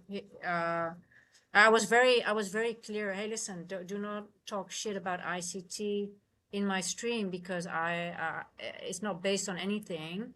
And but I'm just freaked out about how he is trying to use his influence now in a way that, like, dude, stick to the concepts and don't talk about things I was always like about the BTC and the crypto. I was like, okay, I just accept that because, he's allowed to have his own personal view. Um, but now it's becoming so nutty that I'm like, oh my God, what about new people? And what about, I actually thought about selling. When I just got into iced tea and he started, I'm like, oh my God, maybe I'm missing something. But I thought, no, no, no, no, no. Stick to your own analysis, blah. But I was at the point, like, I got really started doubting myself a little bit with crypto when I just started out and I just got to know him. But I never sold. I did sell my BTC, but I was planning to do that anyway. But I didn't sell anything else. But so I can imagine that people are really doing that. And but that's the only thing.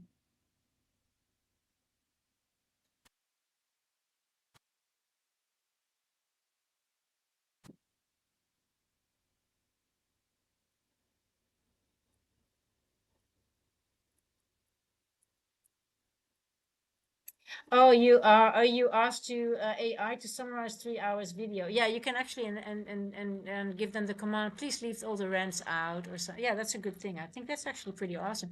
I never thought about doing that.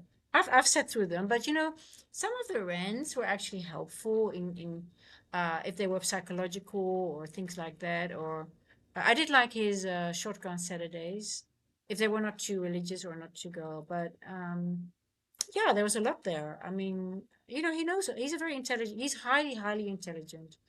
And that's why sometimes I think he uses his intelligence in a way to like, how to get to people and influence people.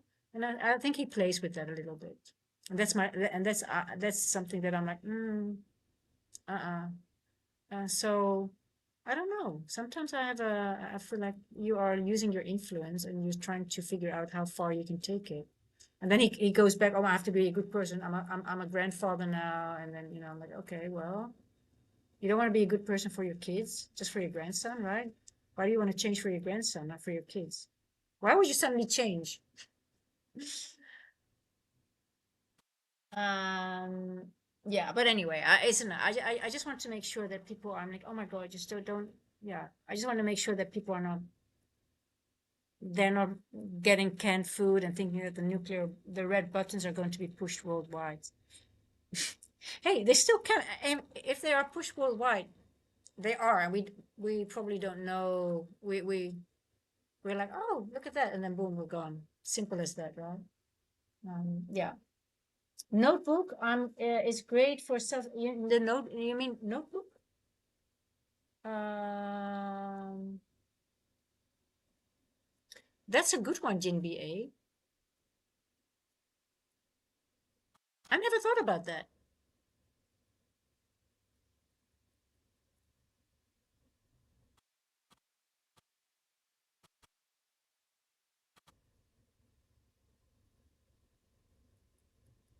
But hey, listen, guys, I'm pro ICT. I love the concept. They make me profitable. I love it, and I'm still not done with it. But I just wanted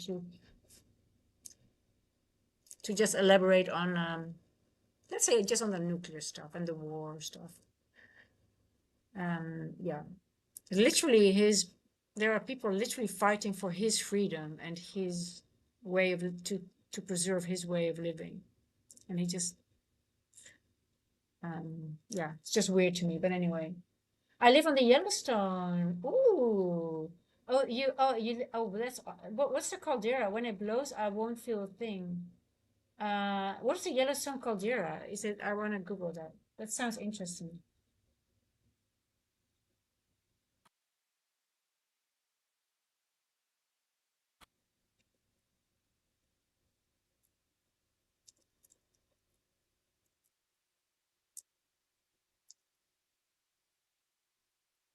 Oh, wow, look at that.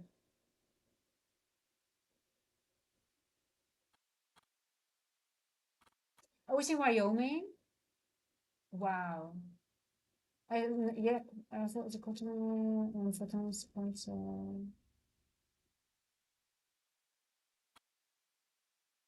But do you live nearby the caldera?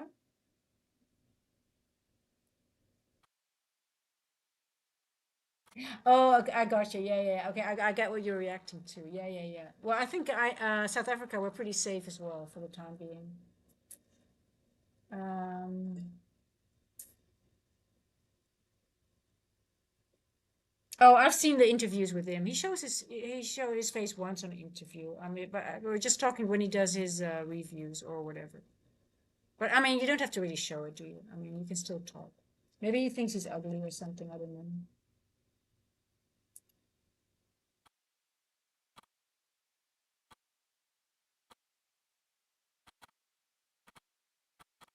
I sometimes think not to do a stream as well without any face.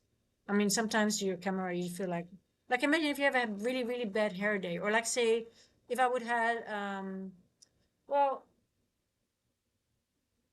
let's say for example, you have something weird in your face, or you did plastic surgery, right? I mean, if I would do something like, I think I would even just say it and say, listen, I'm going to put on my camera because I had surgery in my face and I don't want you guys to see it. I think I would just honestly say that. I guess I wouldn't lie about it, I think.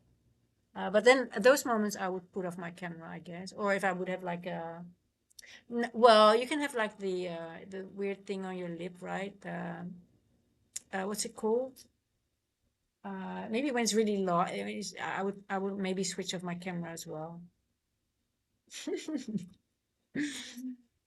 Or when I'm I don't know, maybe a bad hair day. Well, I'm having a bad hair day now, to be honest. But I'm looking at it and like, oh yeah, yeah, cord sleeve, yeah, yeah, yeah, yeah, yeah. I once I haven't had them a lot since I got moved to South Africa because the weather is not so cold here. But yeah, I mean, it's like when your immune system goes down. It is it is something. Yeah, you call it cleft palate? Is that from the herpes, right? It's the herpes thing on your lip. So yeah, all different names. Oh, names I haven't heard about. But you know what I mean, right? I mean, it looks disgusting, and you feel disgusting as well. It looks like you feel like every time you talk, it can explode. Ugh, it's just ridiculous. Yeah, birth defect. It's not a birth defect. I mean, I remember from who I got it from my first boyfriend, my first boyfriend that I kissed with. I was eight. It was just. I mean, I had no. I was so. I had no idea. I mean, I was so. I didn't know a lot at that time. Let me put it that way. Yeah. Very innocent. I was very innocent.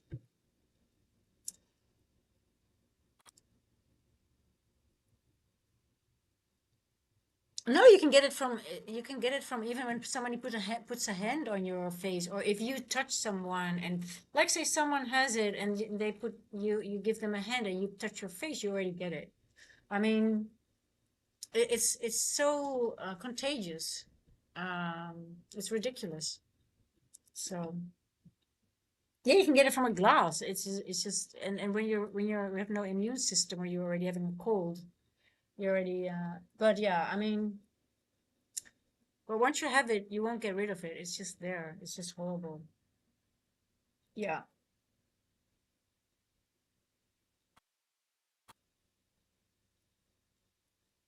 So, but anyway, I know exactly where from whom I got it. So at least we were in a relationship, and I really liked him a lot, so I forgave him. But every time I got one, I had to think of him again. So, but then again, it's your first, right? Your first is always sort of in a way special, I guess. Your first boyfriend. They have a special place. Yeah. Um,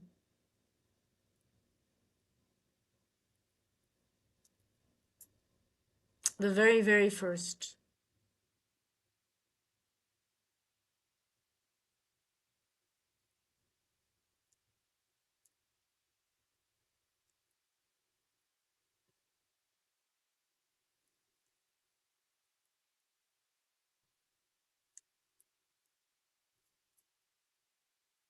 Well, so much for a tompoes. Oh, my time. Oh, tompoes. You know, you don't make me jealous with that, but you make me jealous when you would say something of a herring or something that I really can't get here. But tompoes I can also get here. But yeah, enjoy your tompoes. Enjoy. Yeah, it's almost 6 o'clock, I see. Um, we've gone a little bit off topic here, I guess, talking about something different than the charts.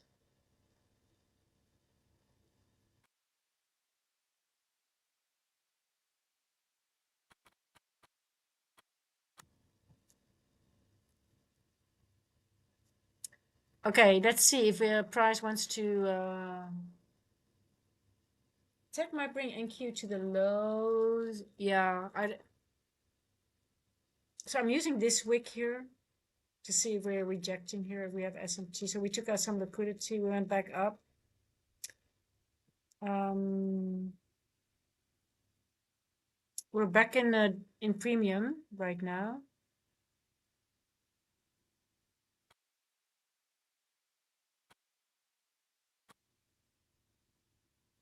Yeah, don't fight the trend. Again, this is just another lesson. If you're bullish, it's bullish. And I even said it, we're bullish until proven.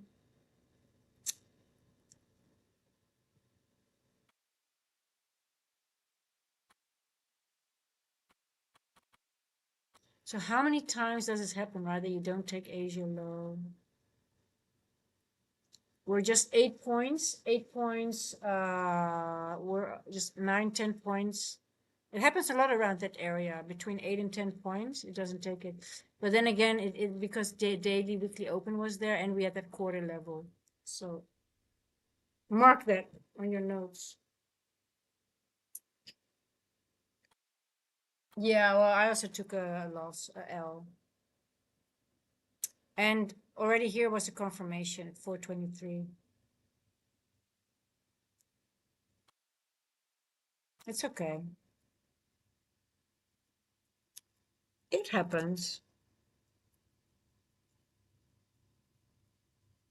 But we are prepared now for if it does come down, and maybe the manipulation move of the 930 move might take out the Asia low because we do have equal lows now below it, right?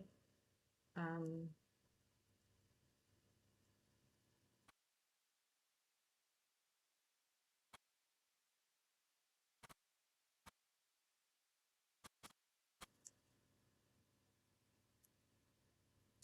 Look at that, guys. My one standard deviation is matches exactly 702.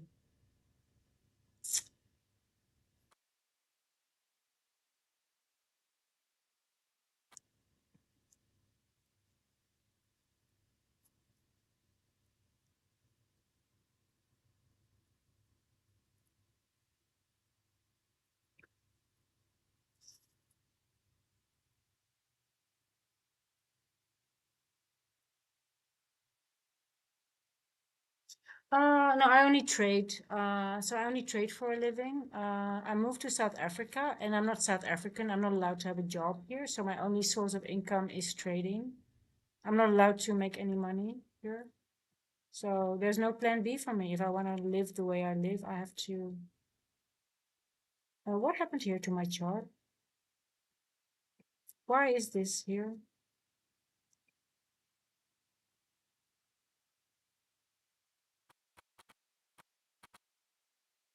I want to see if, what level is this? 480. I did say 480. If we go back to 480.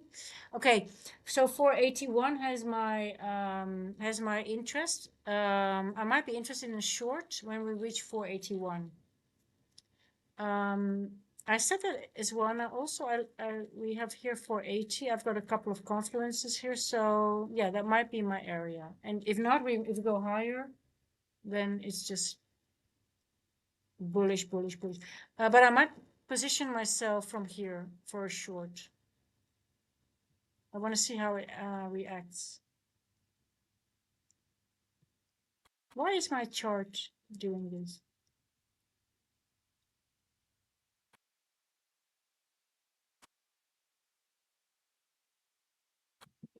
Oh, my girls need their tuna.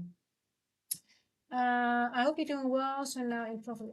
So I am on the continuous contract. Um, so how long have you been trading? ICT, 3 years of studying. I was profitable after 18 months. I think it was a little bit sooner that I got my first payout, and then had a full back. Because you know, when you're in a break-even phase, it's not like, oh, your first time you get a payout, you are, I mean, not for me at least. So you get a payout, and then you, oh, I'll click be adjust. Yeah, I see. Um, so, and then I had like a couple of months, suddenly I did not, and then, you know, those gaps get smaller and smaller. And I think at 18 months, I got the more, um,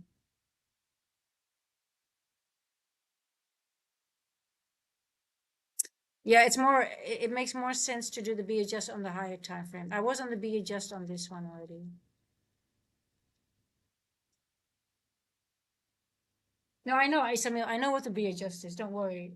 I know what it is. I use it a lot. I use, sometimes I put it off, sometimes I switch it on. But there's now not much difference. If you're on the 5 minute, on the 15, there's not much difference if you're on be adjust or not. See? There's no difference on my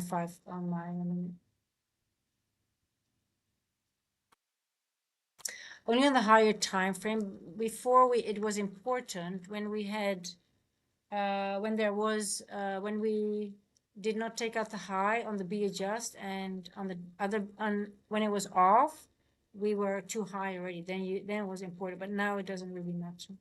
This is, I need to go here, delete pen. Here, this is what I need to do.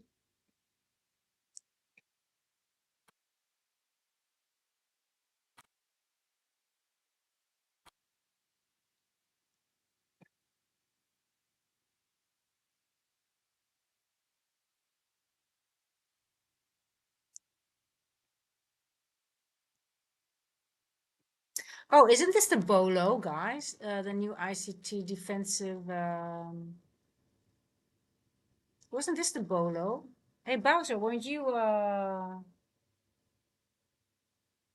so you can show me how you can reading market for dealing bias.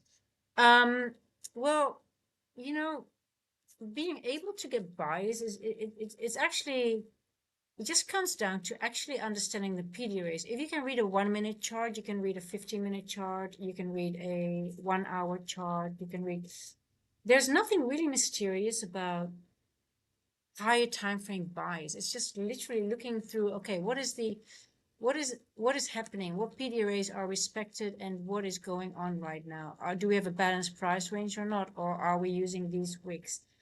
Now, if I see this price action on the 4 hour, the only thing that I can see, and if I look at the daily, like if I look at the daily, I can see the daily I think it wants to leave a fair value gap. So I don't think we're going to have a bearish day all the way up to here today. I think it's going to create or leave a fair value. Now the question is, do they want to leave this fair value gap here and go higher, or are we going, because the daily just started, right? But I can see it go here to the 20% and then go back up, because I don't think it's going to encapsulate this whole thing today. But once we have this fair value gap, it can use it to go back into the fair value gap and extend higher again. So I think today we will leave a fair value gap. So that's my first analysis of the day, right? But I could be totally wrong. Now, the second question that I have is, okay, either are we going to stay here, go higher, or is the daily going to come lower and then go higher? So that was what I was thinking this London, like, okay, are we going to go lower? But we could still go lower here. And we only need a wick. Now, so because we have created a equal low here and we still have Asia low below us, I can see us still go lower as a manipulation move, for example, at 9:30, and then go back up. So that's what I'm just thinking for later on. So my bias is still higher time frame bullish, but the only question that I'm asking myself is, how low does it want to go? And is it manipulative or just a wick on the higher time frame? Right? So that's the only thing that I'm thinking. 'Cause do we want to test we could also go all the way down to here and then go back up, but do we want to do that, right? I mean, so, and this 20% matches with my 1 hour bullish order block. So what am I looking at? So I'm looking at the daily, and then I'm the 20%, I've got an order block here. So the question is, okay, it already became clear to me that bearish order blocks were not respected. So I'm thinking, okay, we're still using those 1 hour order blocks. We're still using, this is just going, maybe go into here, maybe to go further down. But if we start going higher, we just have to go higher, and then we just use these order blocks later on again if we retest them. So, but I'm still hoping we might get a retest here.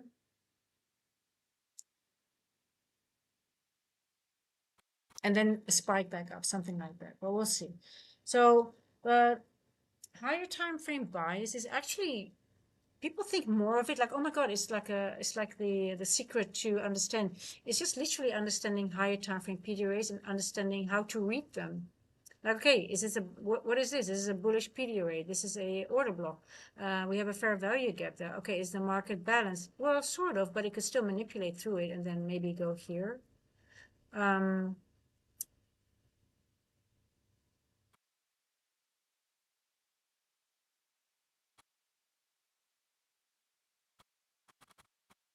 So what happens when you have news drivers? News drivers are those that you can use. For example, those 830 news that they blast through all PDRA. So like say we have a lot of bullish things here. News drivers, what they are used for is that, okay, it doesn't care. It just blasts through everything, and then you get those large moves, and it will stop somewhere, but also at a point where you can make sense of it. But it is easy for it to make these easy moves without having to you know, respect the bullish or bearish PDRAs that is on its way. But we don't have any news today, so we could get a trend day today, but I don't see that happening.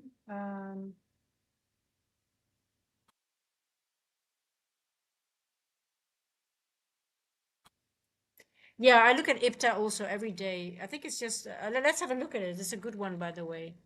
Let's have a look at IPTA. But we're at all-time high, so it doesn't really.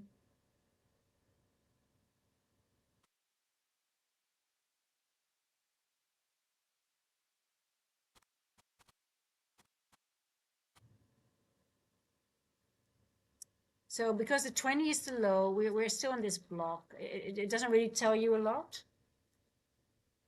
In the sense of that 20, 30, 40, 60, 20, 40, 60 is the same, right? But then you want to use, you look at these. What are they? We have enough imbalances, right?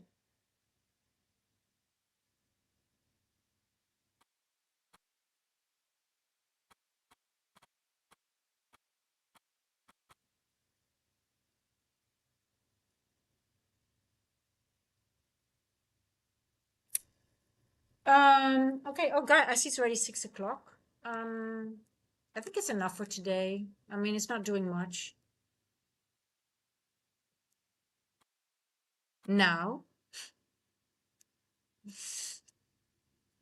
it's enough for now. London has been a little bit, I mean, it was still a nice move though. I mean, I missed it.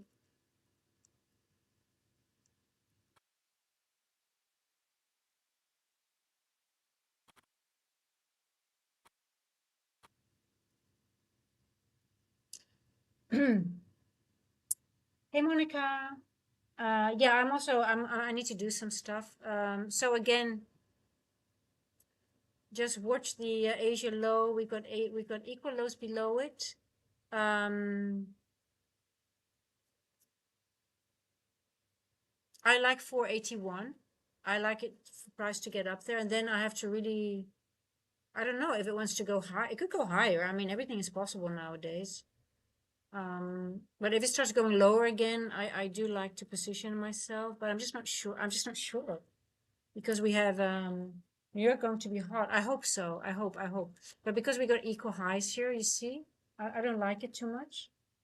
So I don't know. We'll see. Yeah, let's hope New York is going to give us some fireworks, right? Let's hope.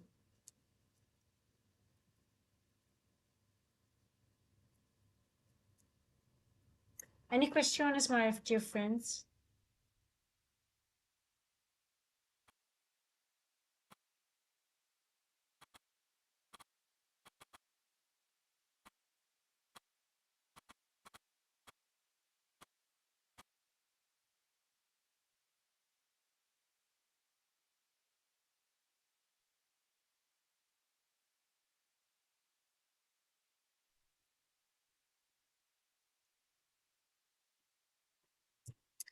Here we go. Yeah, sorry for the mess on my charts, guys. I'm gonna get this off here as well.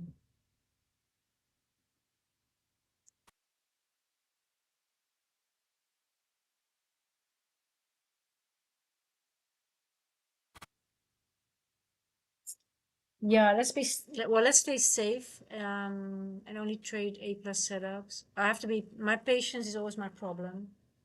If I get in too fast, not patient, then I get punished. So that's it.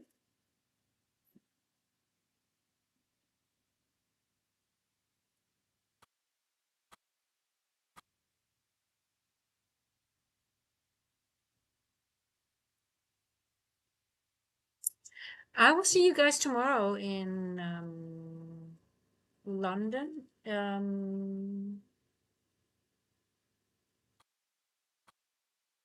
I'm thinking maybe to do a stream later today, but it depends on the price action. Yes. We're gonna make it depending on the price. Friday was just not really, it was just going up and I didn't feel like really taking it, but we'll see. For sure tomorrow, same time, always. And you know where to find me in the Discord, guys. And I need to sort some shit out. Let me do that. And I hope on a 200-point trade today. I am going to aim for a 200-point trade today. Yes.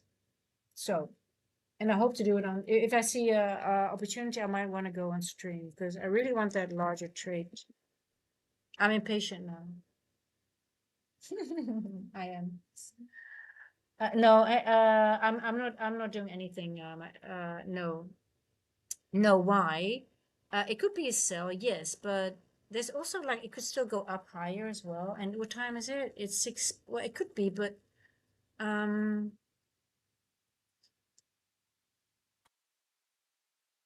you see where did you notice where price has gone back to right to my end, right to the 150 to 210 macro? Do you see that?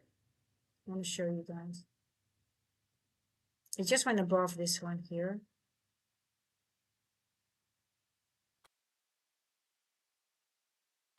I would not sell. Why? We still have a devil's mark here, and I don't know. I like this. I like this area. I marked it, and I think this area might be. I might be totally wrong, but on the 15.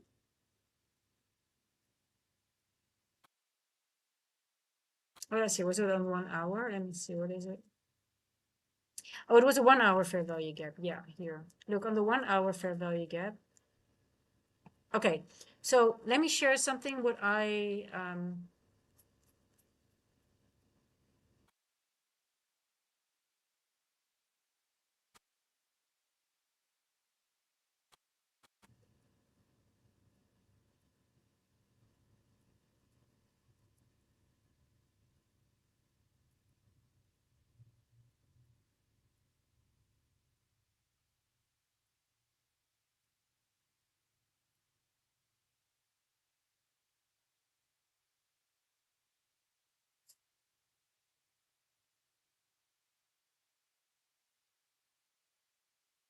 15, hold on.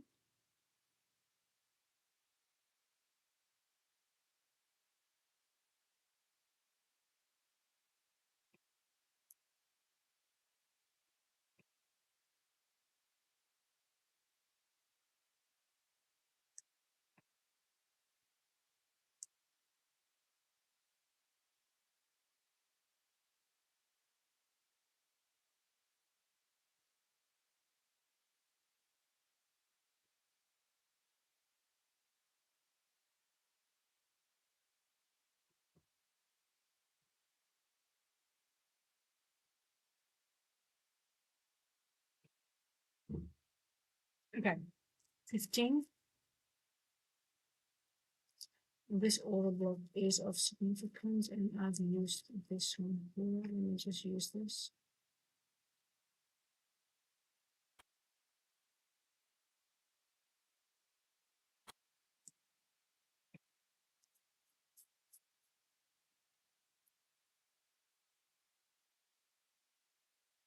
So there's a little gap here, I think. Let me see. 1.25.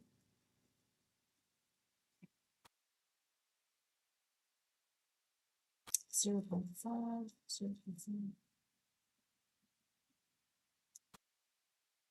0.5. Well, I mean, if you see a short, you can, I mean, you can trade whatever you want to because we did hit previous week high, but I don't trust it at all at this moment. I think it's gonna wait. I think we have to wait till a little bit later on.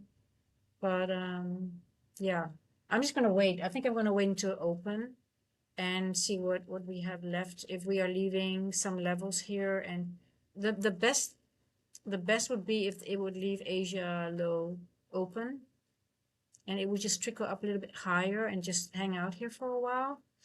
But then we still don't know if it wants to go higher because we've got relatively equal highs above us as well, right? But let's see what it wants here. Let's see.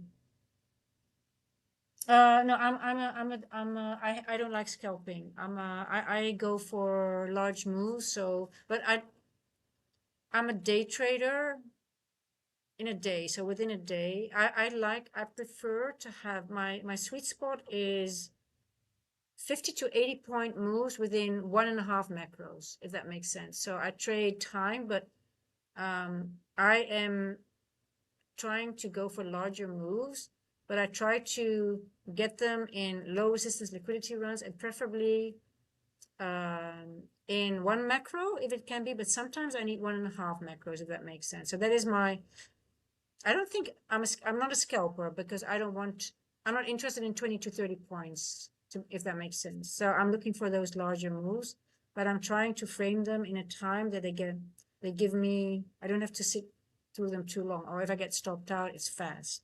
I want to be stopped out as fast as possible. So, yeah, Mether, it could be, right. It could, well, yeah. So, but if it will go to midnight, I think it's going to take the highs, right? Don't you think? So I'm sort of like, I don't know. If we go to OTE, we might leave midnight again. So it's weird, right? We have a nice gap here as well at 2 standard deviations. I just I was also, I mean, if I'm going to enter here, but what if, right? I have no idea. I wish it would be nice if it does that. Yeah, it's just, I don't know. I started my day with an L. So, and I didn't do my first 2 trades on paper. Normally I do 2 trades on paper. I did one on paper and then one, and then I have an L. So I always do 2 paper trades. So tomorrow is going to be 2 paper trades. Anyway. Okay, guys, I'll see you maybe later today. Otherwise, it will be tomorrow in London time. London is always, we love London time, even though price action wasn't the best today. But it was still informative. I learned. I learned a lot today as well. I see you guys later. Stay safe.